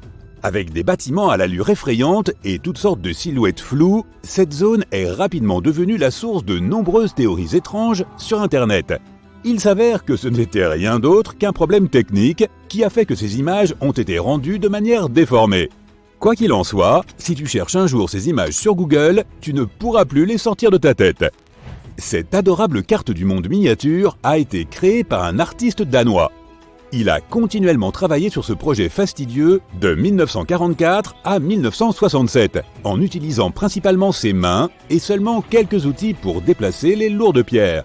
Il les a rassemblés au bord de l'eau, puis a recréé une carte du monde à la surface du lac. Pendant l'hiver, il a pu employer un traîneau pour transporter de plus gros morceaux de roche sur la glace, puis les placer dans la position parfaite. Outre les continents eux-mêmes, la carte présente aussi des rivières et des lacs, ainsi que d'autres repères célèbres. Tu veux jeter un coup d'œil sur une mer sans côte? Recherche donc la mer des Sargasses. Tu la trouveras dans l'océan Atlantique Nord. Cette mer bizarre est entourée de 4 courants océaniques et d'aucune terre ferme. Elle doit son nom à l'algue qui y pousse, le sargassum. Des empreintes digitales sur l'objectif d'une caméra satellite? C'est ce que tu pourrais croire si tu recherches le Finger Maze. Il se trouve dans la ville de Brighton, au Royaume-Uni, et c'est une immense empreinte digitale créée à Hove Park. Il comporte aussi un labyrinthe en son centre. Il peut être vraiment long et fastidieux de trouver des animaux sauvages sur Google Earth, mais le géonavigateur a une fonction sympa qui peut t'y aider si tu es impatient de voir des hippopotames et des flamants roses dans leur habitat naturel. Essaie de rechercher « animaux vus du ciel » et commence à faire défiler les images. Cette fonctionnalité unique peut t'emmener du Kenya à la Namibie et même jusqu'en Antarctique, où tu pourras distinguer des colonies de manchots empereurs.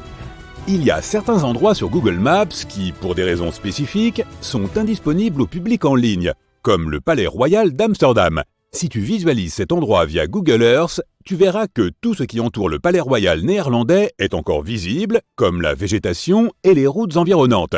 Mais la construction elle-même est floue sous tous les angles. C'est probablement parce que les autorités locales réservent les charmes uniques du palais aux seuls yeux des visiteurs. Il en va de même pour le parc national de Tantahuco, au Chili. Celui-ci est une réserve naturelle privée qui ne peut être vue que de loin sur Google Maps. Une fois que tu as atteint un certain point, la fonction de zoom cesse de fonctionner. Certaines personnes disent que, puisque c'est une réserve naturelle, elle pourrait abriter des espèces en voie de disparition, et des mesures extrêmes auraient été prises en vue de leur protection. Tu sais, comme une célèbre marque de poulet frit arbore un certain colonel sur son logo. Eh bien, tu ne verras jamais aucun de ces logos en haute résolution sur Google Maps. C'est parce que le géonavigateur emploie des algorithmes spécifiques pour détecter les visages des gens et les estomper automatiquement. Et comme tu peux le voir, ce n'est pas toujours très précis. Elle s'appelle l'île aux serpents et les autorités brésiliennes interdisent aux gens de la visiter, pour une très bonne raison. Tu trouveras l'île non loin des côtes de Sao Paulo. On dit qu'elle abrite plus de 4000 serpents. Certains des reptiles les plus venimeux de la Terre ont élu domicile ici. Et si ce n'est pas assez effrayant en soi, que dire de ceux-ci? Certains sont si dangereux qu'une petite goutte de leur venin suffit à ronger la peau humaine de façon permanente. Tu peux distinguer la forme de l'île sur Google Earth, mais plus tu zoomes, plus elle devient floue. Et voici encore un truc cool que tu peux faire sur Google Earth, voyager dans le temps, du moins en quelque sorte. Tu ne pourras pas littéralement remonter le temps pour te prévenir de réviser davantage en vue d'un examen délicat. Mais tu peux voir certaines images passées de lieux célèbres.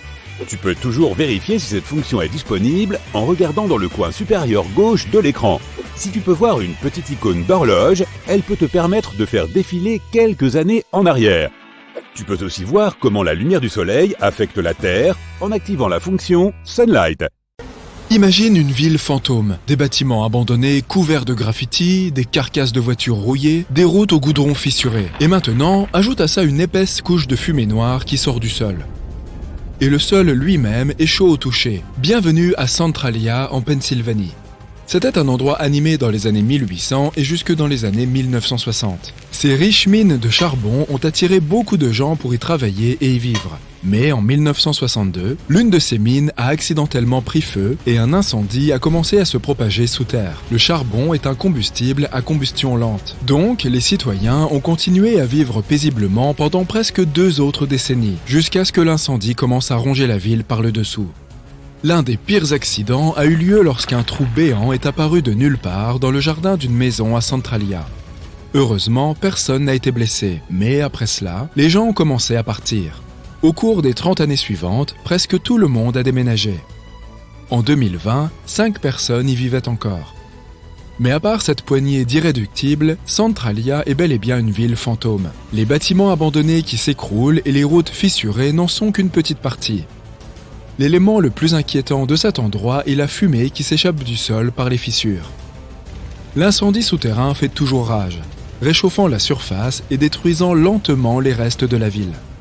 D'ailleurs, c'est ce qui a inspiré la célèbre ville fictive de Silent Hill. On estime que le brasier durera encore 250 ans, et d'ici là, il n'y aura plus que des terrains vagues brûlés dans la région. Si tu as peur des insectes, alors l'endroit suivant est probablement ton pire cauchemar. Les grottes de Gomantong en Malaisie pourraient être l'un des endroits les plus pittoresques du monde, s'il n'y avait pas leurs habitants. Tout d'abord, il y a les chauves-souris. Plus de 2 millions de ces animaux vivent dans les vastes étendues des grottes. Elles sont facilement effrayées, mais ce n'est pas forcément une bonne idée de leur faire peur. Imagine des millions d'horreurs ailées volant vers toi en panique. Deuxièmement, il y a des cafards. Et si le nombre de chauves-souris est plus ou moins déterminé, les cafards qui grouillent sur les sols et les murs des grottes sont impossibles à compter. Ils sont si nombreux que tu ne pourras pas faire un seul pas sans qu'une douzaine de ces bestioles ne rampent le long de tes jambes. Enfin, si tu réussis à ne pas crier à cause des cafards et à ne pas réveiller les hordes de chauves-souris, tu seras peut-être récompensé par d'autres merveilleux habitants des grottes. Il s'agit notamment de serpents, de scorpions et de 1000 pattes géants venimeux. Charmant. Malgré tout, les grottes sont ouvertes au public et beaucoup de gens visitent cet endroit. Au milieu de nulle part, dans les terres désolées du désert du Karakoum en Asie centrale, il y a un grand trou dans le sol qui brûle pour toujours. On l'appelle le cratère de gaz de Darvaza, et c'est une véritable fosse, large et profonde, qui brûle depuis plus d'un demi-siècle maintenant. Les habitants l'appellent la porte des enfers, et la vue est effectivement effrayante. Il n'y a aucun moyen d'éteindre les flammes, et les scientifiques pensent que le cratère continuera à brûler pendant des siècles. La fosse est apparue en 1971 lorsqu'un groupe d'ingénieurs a fait des repérages dans la région et pensait être tombé sur un gisement de pétrole. Mais il s'est avéré qu'il s'agissait d'une poche de gaz naturelle, et lorsque la plateforme de forage a commencé à travailler sur le site, le sol s'est effondré. Les ingénieurs ont eu peur que le gaz toxique ne mette en danger les villes voisines. Alors, ils ont pensé qu'il valait mieux y mettre le feu et le laisser se consumer en quelques semaines. Mais comme on peut le constater, le brasier est toujours aussi puissant. Le cratère est depuis devenu une attraction touristique populaire. Toutefois, il représente toujours un certain danger. Alors, des efforts sont faits pour éteindre définitivement les portes du monde souterrain. Imagine que tu vois un serpent incroyablement venimeux juste à côté de ton pied. Déjà assez terrifiant, n'est-ce pas? Maintenant, multiplie cette expérience par 2000. Et peu importe où tu essayes de courir, il y a des serpents tout autour de toi. Bienvenue sur l'île aux serpents, dont le nom ne pourrait pas mieux la décrire. L'île est située non loin de la côte du Brésil et abrite des milliers de vipères, Jararaca iloa, ou trigonocéphales insulaires. Il y a environ 11 000 ans, le niveau de la mer a augmenté et a séparé l'île du continent, et beaucoup de ces vipères se sont retrouvées piégées sur l'île. Leurs cousines du continent sont également venimeuses, mais pas autant. La variété insulaire a dû évoluer pour survivre, et elle l'a fait de façon particulière. Comme il n'y a pas beaucoup d'animaux terrestres à chasser pour les vipères, elles se sont adaptées en chassant plutôt les oiseaux. Et pour que leur venin soit efficace, il fallait qu'il soit instantané. Ces vipères dorées ont donc développé un venin qui est 5 fois plus puissant que la variété ordinaire. Cela leur a permis de prospérer et il y a maintenant 1 à 5 vipères par mètre carré sur l'île. L'île est considérée comme si dangereuse que le Brésil en a interdit tous les visiteurs, au cas où quelqu'un serait assez fou pour s'y rendre. Perdu dans les bois la nuit, tu tombes soudain sur une silhouette humaine. Soulagé, tu touches son épaule pour demander ton chemin. Mais elle est dure comme de la pierre et couverte de mousse. Puis, tu regardes le visage de la personne et ta bouche s'entr'ouvre d'horreur. Cette chose est tout sauf humaine. Un conseil judicieux serait de ne pas te promener dans le sud-est de la Finlande la nuit si tu ne veux pas vivre une expérience cauchemardesque. C'est là qu'un sculpteur finlandais renommé a créé un sinistre jardin de sculptures derrière sa propre maison. La collection principale consiste en 200 figures humaines dans diverses poses de yoga. Mais en te promenant, tu peux tomber sur des œuvres d'apparence plus sinistres. Par exemple, une figure cagoulée avec les bras tendus en avant et des trous noirs profonds à la place des yeux. Pour ajouter à cet aspect effrayant, de vraies dents humaines se trouvent dans la bouche de certaines statues. Le sculpteur est un ermite qui ne voulait pas quitter sa maison. Et quand on lui a demandé de prêter certaines de ses sculptures à des musées, il a répondu qu'il devait leur demander la permission d'abord. Il semble qu'elles aient refusé. Ces statues sinistres sont déjà assez effrayantes. Mais que dire de leurs copines, les poupées ? Si tu te trouves un jour au Japon et que tu veux avoir la chair de poule, ne manque pas de visiter Nagoro. C'est un tout petit village situé dans le sud du pays. En passant devant ses maisons et ses cours, tu verras des villageois assis sur leur porche ou s'occupant de leur jardin. Rien de spécial. Jusqu'à ce que tu réalises qu'ils ne bougent pas et qu'ils ne le feront jamais. Parce que ce sont des poupées grandeur nature. L'une des résidentes locales est retournée dans sa ville natale en 2002 et a entrepris de fabriquer des épouvantails empaillés dans les jardins et les champs. Mais cela a évolué d'une activité pratique à une sorte de travail de mémoire. Chaque fois qu'un de ses voisins quittait le village ou mourait, elle fabriquait une poupée grandeur nature à son effigie. Elle les faisait comme elle se souvenait d'eux, donc toutes ces poupées font ce que des personnes normales feraient. Elles sont assises, debout, couchées sur le sol, et il y a même des classes entières de poupées dans l'école locale. Mais le plus étrange dans cette histoire, c'est que la population humaine de Nagoro compte moins de 30 personnes, et que les épouvantails sont plus nombreux que les habitants vivants, à raison de 10 contre 1. Il y a plus de 350 poupées dans le village aujourd'hui. Du souvenir de leur créatrice, il y avait environ 300 personnes vivant à Nagoro quand elle était enfant. Et maintenant, depuis 20 ans, elle leur rend hommage à tous. Environ 3000 visiteurs viennent à Nagoro chaque année, et beaucoup d'entre eux reviennent également les années suivantes. Le village est assez difficile à atteindre, car il est situé sur l'une des îles les moins fréquentées du Japon, et la gare la plus proche est à 1 heure de route. Mais cela n'arrête pas les touristes qui veulent voir de leurs propres yeux ces épouvantails merveilleusement effrayants. Un étrange lac est apparu en Inde il y a 52 000 ans. Il s'est formé comme ça, littéralement sorti de nulle part. C'était un mercredi, je crois. Pendant des dizaines de milliers d'années, les gens ont inventé diverses histoires effrayantes sur ce lac. Certains habitants croient que cet endroit a été maudit. D'autres pensent que le fond du lac cache la porte des enfers. Mais ce ne sont que des légendes. La véritable raison de l'apparition du lac Lonar est encore plus surprenante. Au début, les scientifiques étaient persuadés que le lac était un ancien cratère d'un volcan éteint depuis longtemps. Il se trouve dans un champ de baumier, fait de roches volcaniques vieilles de 65 millions d'années. Mais ensuite, les géologues ont effectué une analyse détaillée du sol et de l'eau et ont découvert que le lac Lonar avait une origine cosmique. Les géologues ont trouvé un verre unique à l'intérieur du lac, qui ne se forme que lors d'un fort impact et d'une libération d'énergie. Il y a 52 000 ans, une énorme météorite pesant 2 millions de tonnes est tombée à cet endroit. Elle était presque 6 fois plus lourde que l'Empire State Building. La puissance de frappe était si élevée que la roche volcanique a fondu et s'est transformée en verre. Peut-être que le fond de ce lac contient encore des particules de cette météorite géante qui a volé jusqu'à nous depuis les profondeurs de l'espace lointain. Bon, nous avons donc un lac créé par un objet spatial il y a plus de 50 000 ans. Mais ce n'est pas encore la chose la plus étrange. En 2020, les habitants ont remarqué que le lac Lonar était devenu rose. En quelques jours seulement, l'eau salée avait mystérieusement changé de couleur. Les biologistes et les géologues ont immédiatement rapporté des échantillons de cette eau au centre de recherche scientifique. L'analyse détaillée a montré que l'eau contenait un niveau accru de microbes uniques qui s'accumulaient à la surface et émettaient un pigment rose. Bien vite, ces microbes se sont déposés au fond du lac et il est redevenu transparent. De plus, les pluies ont aidé l'eau à retrouver son apparence habituelle. Ces microbes colorent le lac et rendent le plumage rose des flamants encore plus éclatant. Les oiseaux se nourrissent dans le lac Lonar et absorbent ces bactéries roses. Aujourd'hui, le lac Lonar est un site populaire auprès des touristes, mais ce n'est pas la seule chose qui peut te surprendre en Inde. Notre prochain arrêt est un petit village d'environ 2600 habitants situé dans une forêt tropicale torride. Les habitants sont très hospitaliers. Ils accueillent non seulement les touristes, mais aussi l'un des reptiles les plus venimeux de la planète. On trouve des cobras royaux dans presque toutes les maisons de ce village. Les habitants sont heureux de les voir, comme s'il s'agissait de leurs animaux de compagnie. Ils partagent même leur eau et leur nourriture avec ces animaux et réservent aux reptiles un coin spécial où ils peuvent s'abriter du soleil ardent. Les cobras rampent dans les maisons, les écoles et dans les rues. Les humains et les reptiles sont habitués les uns aux autres et se sentent en sécurité. Il n'y a jamais eu de cas d'attaque de cobras dans le village. C'est le seul endroit au monde où ces reptiles venimeux vivent en telle harmonie avec les gens. Maintenant, imagine une ville qui se compose de plusieurs petits villages unis. Les habitants se consacrent tous à l'agriculture. Ils savent extraire l'eau des roches souterraines et ce sont des négociants avisés. La ville est prospère depuis plusieurs siècles et les gens y vivent heureux.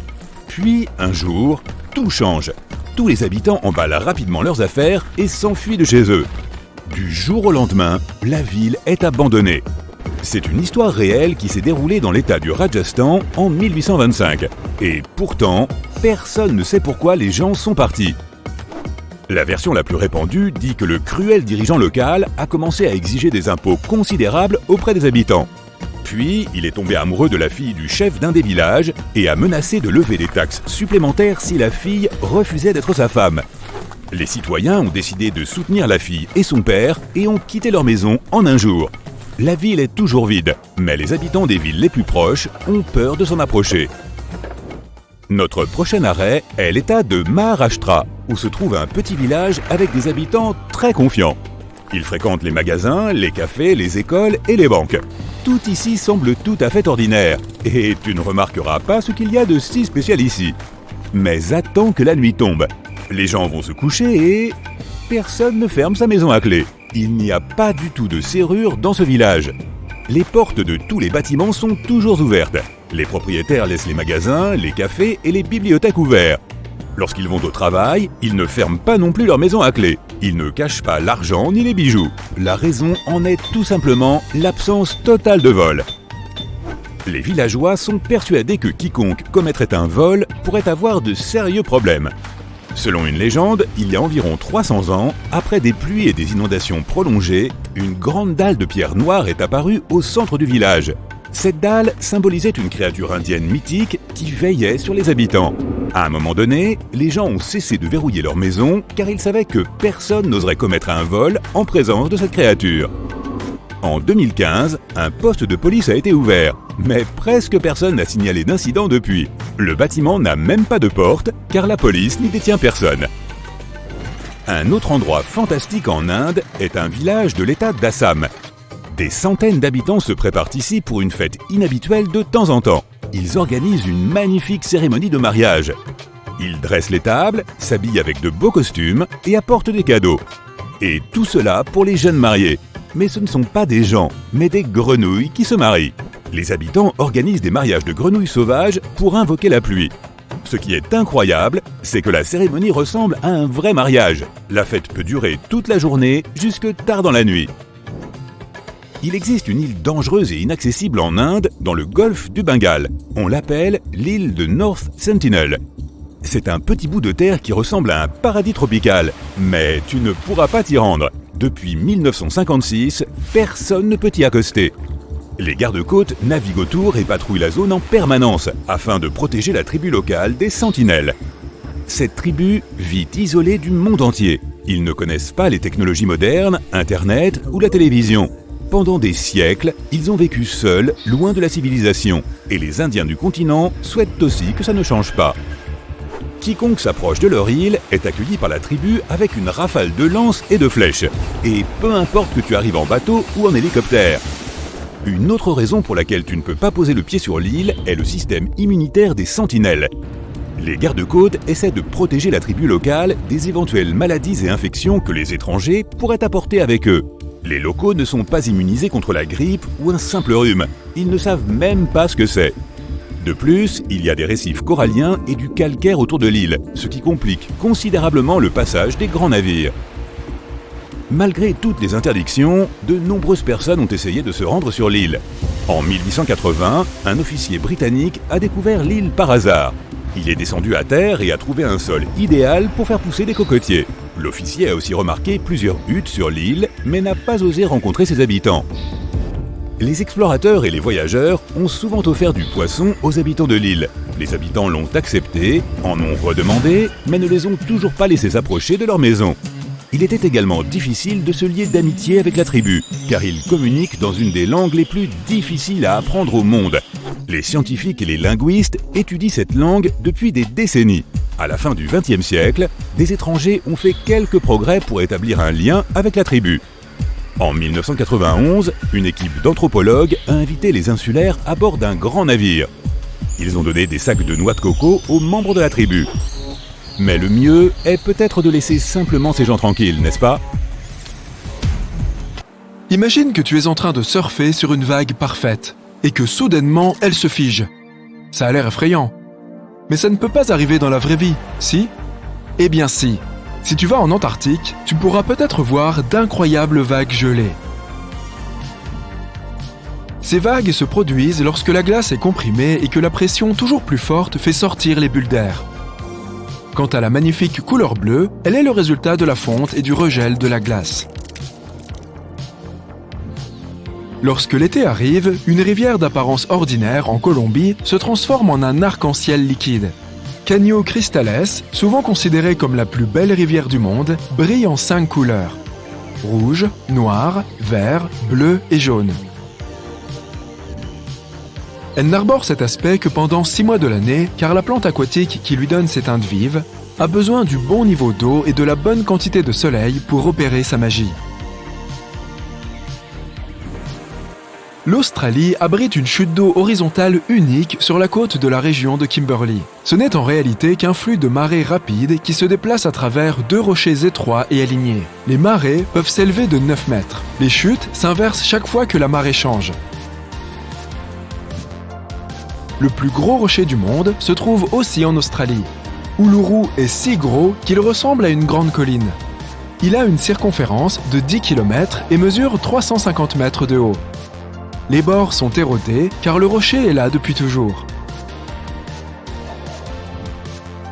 Ces bâtiments en briques debout à 7 étages ont été construits à partir de terres fertiles, de foin et d'eau qui ont été transformés en briques et laissés à cuire au soleil pendant des jours. Les rez-de-chaussée étaient utilisés pour garder le bétail et les céréales, et les niveaux supérieurs étaient des lieux de rencontre et de contemplation du paysage. L'Antelope Canyon, en Arizona, aussi connu sous le nom de « l'endroit où l'eau coule dans la roche », possède 2 sections de canyon fendus. Au fil des années, l'eau qui coule à travers le grès a formé une formation pittoresque comme aucune autre. Si tu as la chance de fouler un jour le sol aride du désert du Namib, en Namibie, prépare-toi à un décor étrange. Tu verras d'innombrables taches circulaires de 2 à 5 mètres de diamètre. Structurées comme un nid d'abeilles, elles s'étendent sur 2400 km vers l'horizon. Ces taches sont aussi connues sous le nom de cercles de fées, mais tu pourrais être déçu par l'absence d'explication de ce mystère. Personne ne connaît avec certitude l'origine de ces cercles, même s'il existe de nombreuses théories, de la radioactivité du sol à l'activité des termites des sables. Le mont Haleakala, à Hawaï, est l'un des endroits les plus silencieux du monde. Les gestionnaires du parc national ont failli ne pas trouver de son à mesurer ici. En hawaïen, le nom signifie « maison du soleil ». Il s'est formé grâce à un volcan entré en éruption il y a 1 million d'années.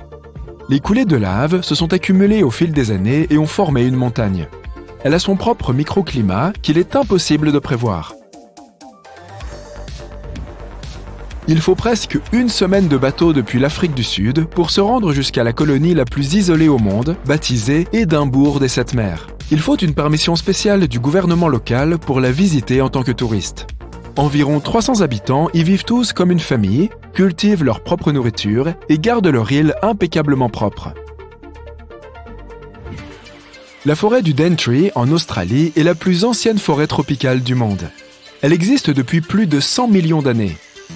Daintree abrite des espèces animales uniques, 12 000 types d'insectes différents et environ la moitié de la population de grenouilles, papillons et chauves-souris d'Australie. La forêt tropicale compte aussi approximativement 3000 espèces de plantes.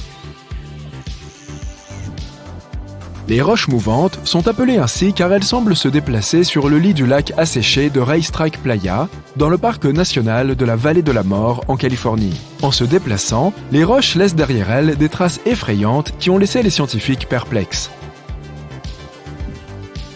Après tout, certains des blocs rocheux pèsent plus de 300 kg. En plus de cela, certaines traces sont incurvées, tandis que d'autres sont principalement droites, avec des virages inattendus à droite ou à gauche. Mais finalement, les experts de la NASA ont percé le mystère en 2006. Il s'avère qu'en hiver, le lac se remplit d'eau, recouvrant de glace les blocs rocheux du fond. Et comme la glace est assez flottante, les mouvements sous-marins et les vents font bouger les roches sur le fond du lac. Dans leur sillage, elles laissent des traces bizarres que l'on ne voit que lorsque l'eau s'évapore en été. Le lac Maracaibo au Venezuela est souvent surnommé la capitale mondiale de la foudre. Des orages s'y déclenchent 300 jours par an avec un pic en septembre. Il y a parfois jusqu'à 200 éclairs en 1 minute. Cela se produit car l'air frais provenant des Andes environnantes rencontre l'air chaud de la mer des Caraïbes et génère de l'électricité. Certains endroits sur Terre ont moins de gravité que d'autres. La baie d'Hudson, au Canada, par exemple, était autrefois recouverte d'un glacier très épais et très lourd pendant la dernière période glaciaire. La glace avait poussé des tonnes de masse rocheuse vers l'extérieur lorsqu'elle a commencé à fondre. Plus la masse d'un objet est petite, moins il a de gravité. Il faudra encore 5000 ans pour que la Terre reprenne sa forme initiale à cet endroit. En attendant, tu pèseras toujours moins ici que partout ailleurs dans le monde. Le lac des 5 fleurs, dans la vallée de Jiuzhaigou en Chine, change de couleur, passant du jaune ambre au vert émeraude, du jade foncé au turquoise clair et parfois au corail.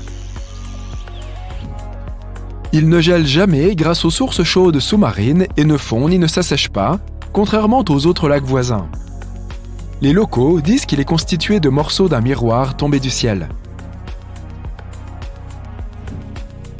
La vallée environnante présente des reliefs karstiques coniques étroits et des chutes d'eau spectaculaires et abrite environ 140 espèces d'oiseaux et des pandas géants, ainsi que d'autres espèces végétales et animales menacées. Le cap Denison, dans la baie du Commonwealth, en Antarctique, est l'endroit le plus venteux de la planète. Il présente des vents descendants inhabituels. Il se forme à cause de la forme en dôme du continent et du climat toujours froid. Ces vents sont si rapides et forts qu'ils dérèglent les instruments de mesure et les mâts auxquels ils sont attachés. La vitesse record à ce jour est de 322 km/h.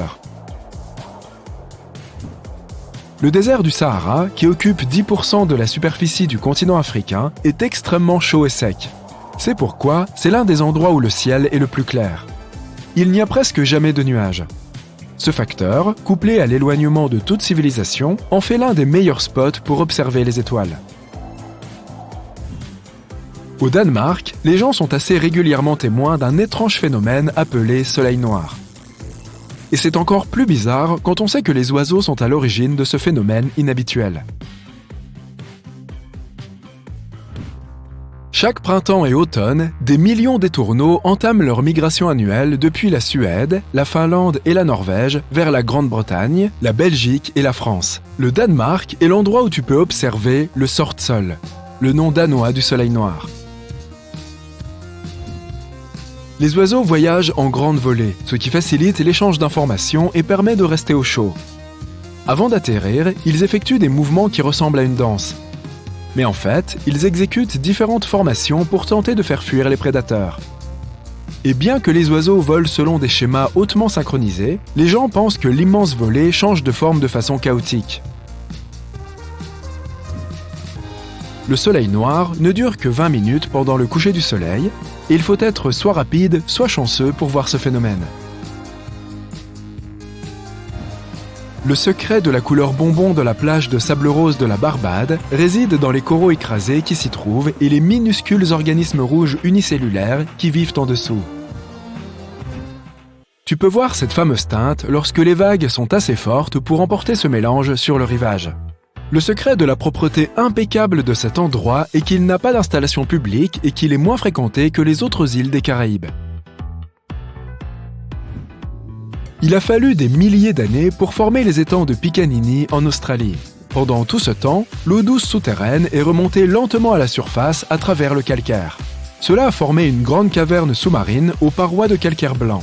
Il faut un permis spécial pour plonger ici, mais ça en vaut vraiment la peine.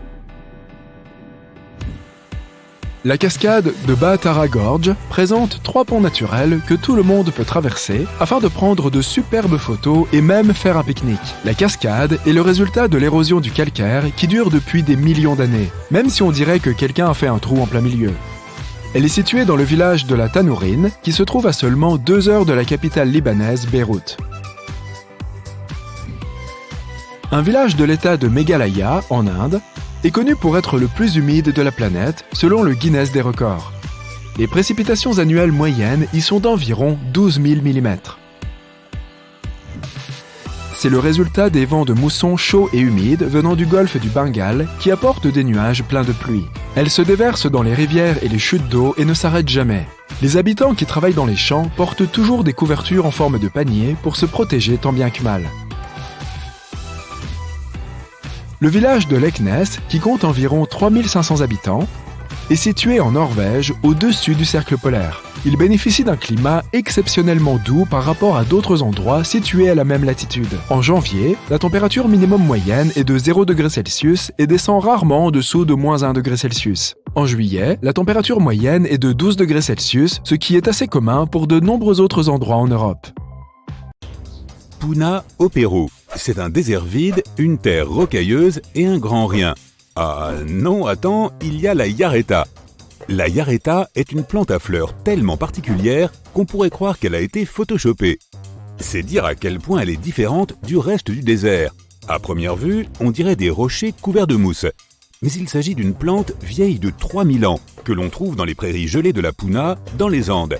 Cette plante pousse en groupe, et elles sont si denses que tu pourrais te tenir sur un arbuste de yareta et il supporterait ton poids sans problème. Le Spotted Lake au Canada. Certains l'appellent le lieu le plus magique du Canada. En hiver et au printemps, ce n'est qu'un lac ordinaire qui ressemble à n'importe quel autre.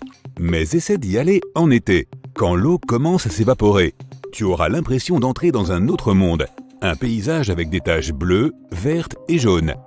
En été, il y a plus de 300 piscines et elles sont magiques. Au cours des siècles, les gens ont toujours cru que chacune d'entre elles avait des propriétés curatives différentes.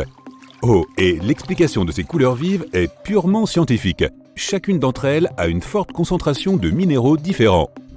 Rio Tinto en Espagne. Depuis plus de 5000 ans, le fleuve Rouge est entouré de mines de cuivre, d'argent, d'or et d'autres minéraux. Ces minéraux donnent à la rivière sa couleur rougeâtre si particulière.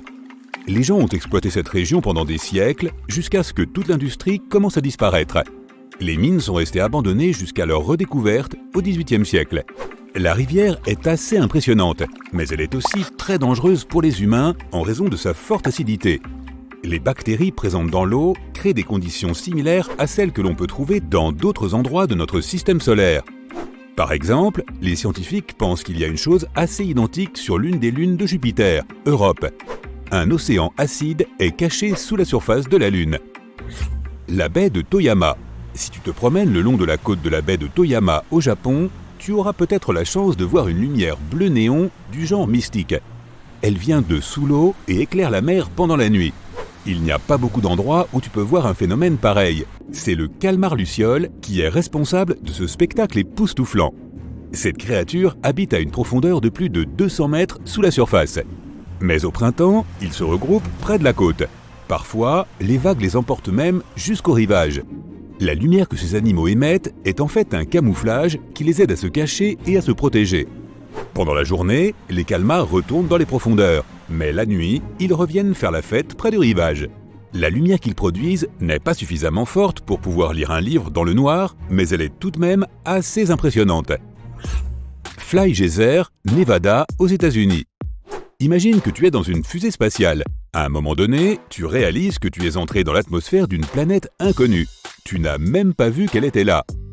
La gravité de la planète commence à tirer ta fusée vers le bas. Bientôt, elle s'écrase sur sa surface. Heureusement, ton vaisseau spatial est assez solide et reste intact. Alors tu enfiles ta combinaison spatiale et tu vas voir dehors en rampant. Juste devant toi, il y a quelque chose que tu n'avais jamais vu auparavant. Une nature incroyable, des couleurs extraordinaires et un truc bizarre qui ressemble à une montagne. Et soudain, il crache une colonne d'eau bouillante. Tu secoues la tête, encore ton imagination débordante. Tu es en fait dans le Nevada, en train de regarder le Fly Ranch Geyser. Ne sois pas déçu, il est quand même incroyable. Ce geyser est apparu dans les années 1960, lorsqu'une compagnie d'énergie géothermique a effectué un forage. Cela a permis à la nappe phréatique de s'échapper. Et les couleurs sont similaires à celles que tu peux voir dans le parc national de Yellowstone, et c'est tout simplement à cause des algues. En parlant de Yellowstone, c'est un autre endroit qui semble avoir été extrait d'une autre galaxie. Sur une superficie plus grande que les États du Delaware et du Rhode Island réunis, on trouve plus de 10 000 structures hydrothermales, 500 geysers et des chutes d'eau incroyables. Tsingy de Bemaraha à Madagascar. Voici un endroit où tu peux facilement t'imaginer en train de tomber nez à nez avec des animaux très anciens. Tu peux presque les voir se cacher parmi les rochers pointus qui montent jusqu'à 100 mètres. La moitié de ce parc national est recouverte de forêt et l'autre moitié est constituée de rochers formés par l'érosion de l'eau. L'endroit abrite de nombreux animaux comme des caméléons, des iguanes, des grenouilles et de nombreuses espèces de lémuriens. Glacier Vatnajökull en Islande. Dans ta quête pour découvrir les merveilles extraterrestres de notre planète, n'oublie pas de passer par l'Islande. Tu y trouveras le plus grand glacier de toute l'Europe. À certains endroits, la glace peut avoir plus de 914 mètres d'épaisseur. Vatnajökull possède 30 glaciers émissaires prêts à être explorés. Ce sont des canaux de glace qui, autrefois, sortaient d'une calotte glaciaire mais restaient coincés dans les limites de la vallée. Quant aux célèbres grottes de glace islandaises, elles se forment lorsque l'eau de fonte traverse un glacier en essayant de remonter jusqu'à la surface. Cela se produit généralement en été, lorsque les températures sont plus élevées et que le flux d'eau est plus intense. Lorsque les températures baissent, l'eau gèle. C'est ainsi que les grottes se forment. Staffa, Écosse, Royaume-Uni. Staffa est une île inhabitée qui ressemble à une autre planète. Une fois que tu la vois, tu ne peux pas te défaire du sentiment qu'elle cache des tas de secrets. Pourtant, en réalité, c'est un lieu calme, presque entièrement occupé par les oiseaux de mer et les phoques. Pourtant, personne ne peut contester que les incroyables colonnes de roches donnent à cet endroit un aspect unique et mystérieux. Cela a toujours encouragé les gens du coin à répandre des légendes sur cette grotte inhabituelle. Les colonnes elles-mêmes se sont formées il y a des millions d'années, principalement à cause d'éruptions volcaniques. Glowworm Caves, Nouvelle-Zélande. Imagine que tu trouves une entrée dans une grotte magique. Tu avances à toute vitesse sur ton bateau, impatient de jeter un coup d'œil à l'intérieur. Et tu es récompensé par l'une des plus belles visions qui soit. Tu découvres une grotte fermée qui semble se trouver sous un magnifique ciel étoilé. Tu n'as pas besoin de faire tout le tour de la Voie lactée pour trouver quelque chose de semblable. Les Glowworm Caves en Nouvelle-Zélande sont là pour toi. Les grottes ont commencé à se former il y a des millions d'années. Et maintenant, elles possèdent une impressionnante collection de stalagmites et de stalactites. Mais ce qui les rend vraiment uniques, ce sont leurs vers luisants. Les grottes abritent des milliers et des milliers de larves lumineuses. Les vers ont besoin d'attirer des insectes et d'éventuels partenaires. Pour ce faire, ils utilisent leur queue qui brille dans le noir. Il y a beaucoup de grottes comme celle-ci dans la région, et les gens les explorent depuis plus de 100 ans. Le Wulingyuan est une zone d'intérêt historique dans le Zhangjiajie, en Chine. Cet endroit étonnant offre des paysages à couper le souffle et compte plus de 3000 piliers de grès. On dirait que la nature a décidé de faire sa propre version des gratte-ciel. Certains d'entre eux atteignent la moitié de la taille de l'Empire State Building. En général, il est impossible de savoir où commencent les piliers. Tout ce que tu vois quand tu essaies de deviner ce qu'il y a au fond, c'est un brouillard sans fin. 2 ponts en pierre naturelle semblent flotter parmi les piliers perdus dans les nuages. L'œil de l'Afrique. C'est un mystère qui est resté caché pendant des millénaires. Cette formation géologique est difficile à repérer lorsque tu te tiens debout normalement. C'est pourquoi elle n'a pas été découverte avant que les gens commencent à explorer l'espace. Pendant un certain temps, les scientifiques ont cru qu'il s'agissait d'un cratère d'impact créé par un objet spatial qui avait heurté la surface de la Terre. Mais après avoir fait des recherches, ils ont découvert que l'origine de l'œil était entièrement terrestre. De nos jours, les géologues pensent que la formation de cet œil a commencé il y a plus de 100 millions d'années, lorsque la tectonique des plaques a déchiré le supercontinent connu sous le nom de Pangée. La roche en fusion qui remontait vers la surface a créé un énorme dôme composé de différentes couches.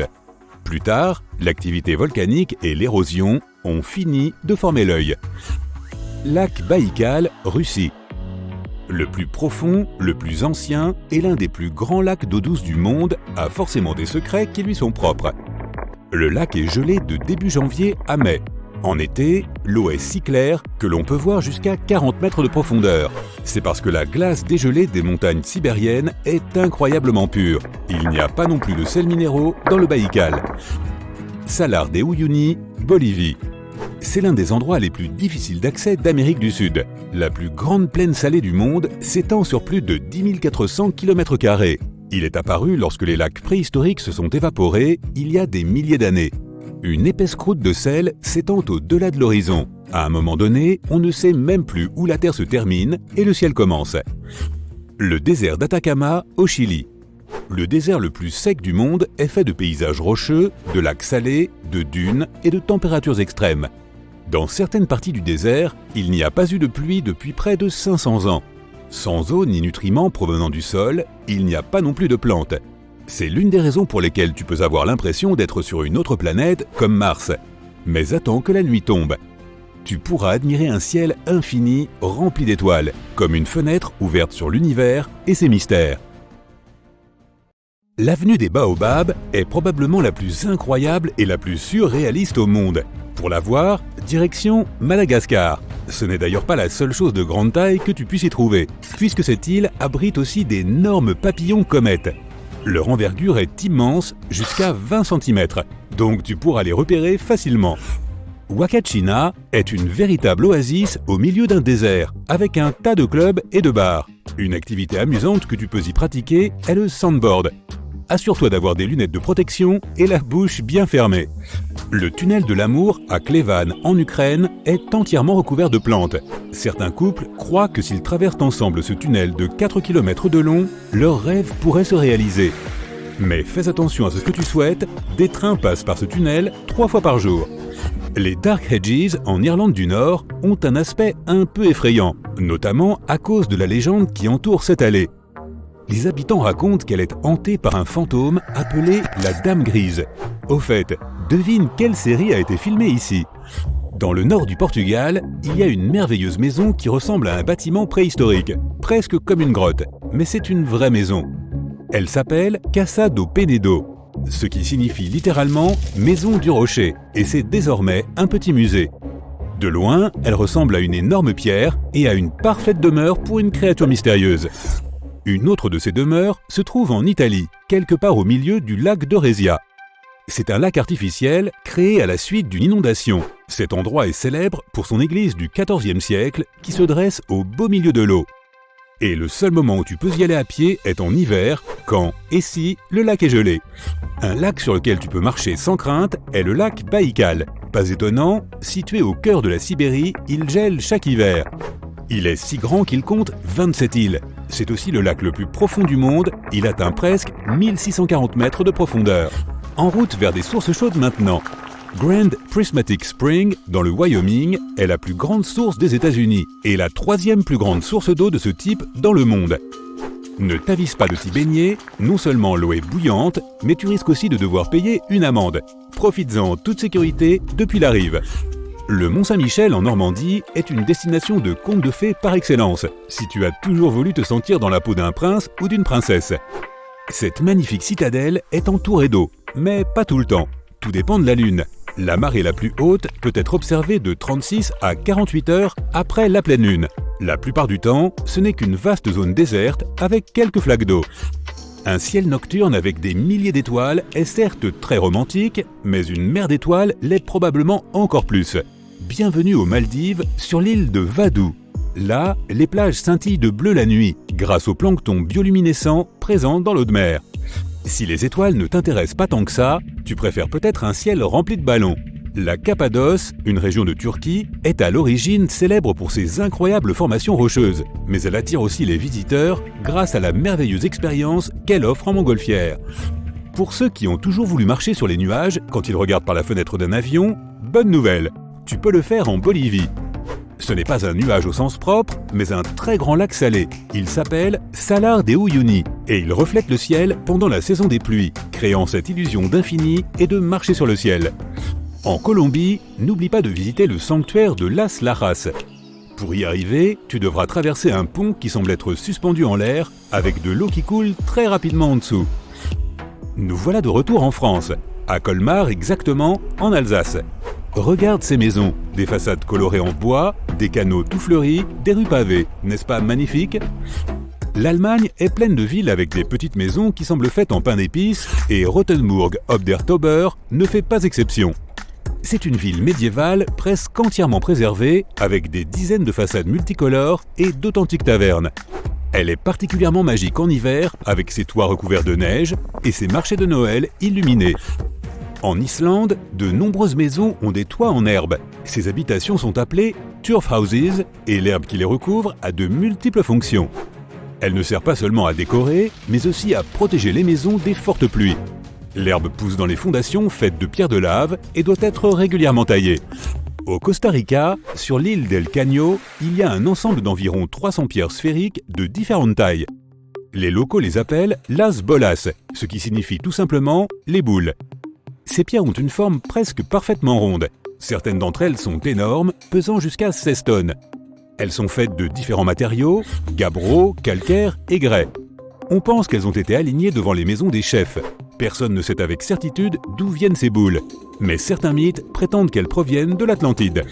Le Salto Ángel, au Venezuela, est un endroit paradisiaque. C'est la plus grande chute d'eau ininterrompue du monde. Bien plus haute que les chutes du Niagara. L'eau tombe en cascade et une grande partie s'évapore en descendant, ce qui crée l'illusion de ces beaux nuages. Si tu aimes les choses qui brillent, visite la grotte des cristaux au Mexique. Tu ne peux le faire que sous la supervision d'un professionnel, mais ça vaut vraiment le coup. Il y a de fortes chances que tu n'aies jamais vu un cristal qui fasse 2 fois ta taille. Au Maroc, il y a une ville appelée Chefchaouen, où la couleur dominante est le bleu ciel. Pas bleu foncé ni turquoise, la plupart des habitations de cette ville sont peintes dans la plus belle nuance de bleu qui soit. L'endroit n'est pas facile d'accès, il est situé dans les montagnes du Rif. Un autre endroit très bleu est l'île grecque de Santorin, qui est probablement un peu plus facile d'accès. Les habitations sont peintes en blanc, mais presque tous les toits sont d'un bleu vif. La peinture blanche sert à réfléchir la chaleur et à faire de belles photos sur Instagram. En Slovénie, n'oublie pas de visiter l'un des endroits les plus spectaculaires du monde, le lac de Bled. La couleur est vraiment bleu marine, pas de Photoshop ici. En plein milieu du lac se trouve même une petite île avec un château et quelques habitations. Pour rendre le voyage encore plus agréable, goûte un morceau de gâteau à la crème de Bled cuit selon une recette secrète. Quand tu verras une photo du lac Moraine au Canada, tu croiras probablement qu'elle a été photoshopée ou peinte par un artiste professionnel. Mais cet endroit est réel. Il combine une myriade de nuances de bleu, si belles que tu n'en croiras pas tes yeux. Bagan, la mystérieuse cité de Birmanie, a tous les ingrédients pour être un décor de conte de fées. Végétation exotique, paysages montagneux embrumés et nombreux temples que tu peux visiter à vélo ou survoler en montgolfière. Les Philippines recèlent de multiples trésors, mais certaines plages sont vraiment incontournables. La plage cachée d'El Nido est un endroit parfait pour profiter d'une relative tranquillité. La plage est protégée des bateaux et des conditions météorologiques indésirables par des criques de calcaire. Dans la région italienne de la Ligurie, il y a des dizaines de magnifiques plages que tu n'oublieras jamais. Le golfe des Poètes, à Porto Venere, est l'une d'entre elles. La plage est située au pied d'une falaise et il y a aussi des grottes sous-marines dans lesquelles tu peux te baigner. Elle s'appelle ainsi parce que la légende prétend que Lord Byron y aurait trouvé son inspiration en traversant la baie à la nage à la recherche de sa muse. La région des Cinque Terre est aussi en Ligurie et n'est pas très loin. Alors si tu as toujours voulu voir ces fonds d'écran, falaises et mer d'Italie en vrai, n'hésite pas. La légende raconte que les marins peignaient leurs maisons avec des couleurs vives pour trouver plus facilement le chemin du retour. L'île de Skye, en Écosse, pourrait être un décor parfait pour une série historique sur les chevaliers. Il y a probablement aussi des fées dans les Fairy Pools et les Fairy Glens. Le must à voir ici est le Old Man of Storr, une colline qui combine des parois rocheuses et escarpées. Pas de légende ici, mais c'est l'un des paysages les plus évocateurs et les plus photographiés de notre planète. À première vue, si tu regardes ce pont depuis la Terre, il ne semblera être qu'un pont de pierre, mais son principal secret se dévoile depuis l'eau. Le reflet du pont forme un cercle parfait qui ressemble à une sorte de portail vers un monde sous-marin caché. Il est situé en Saxe, à quelques kilomètres de Berlin et de Dresde.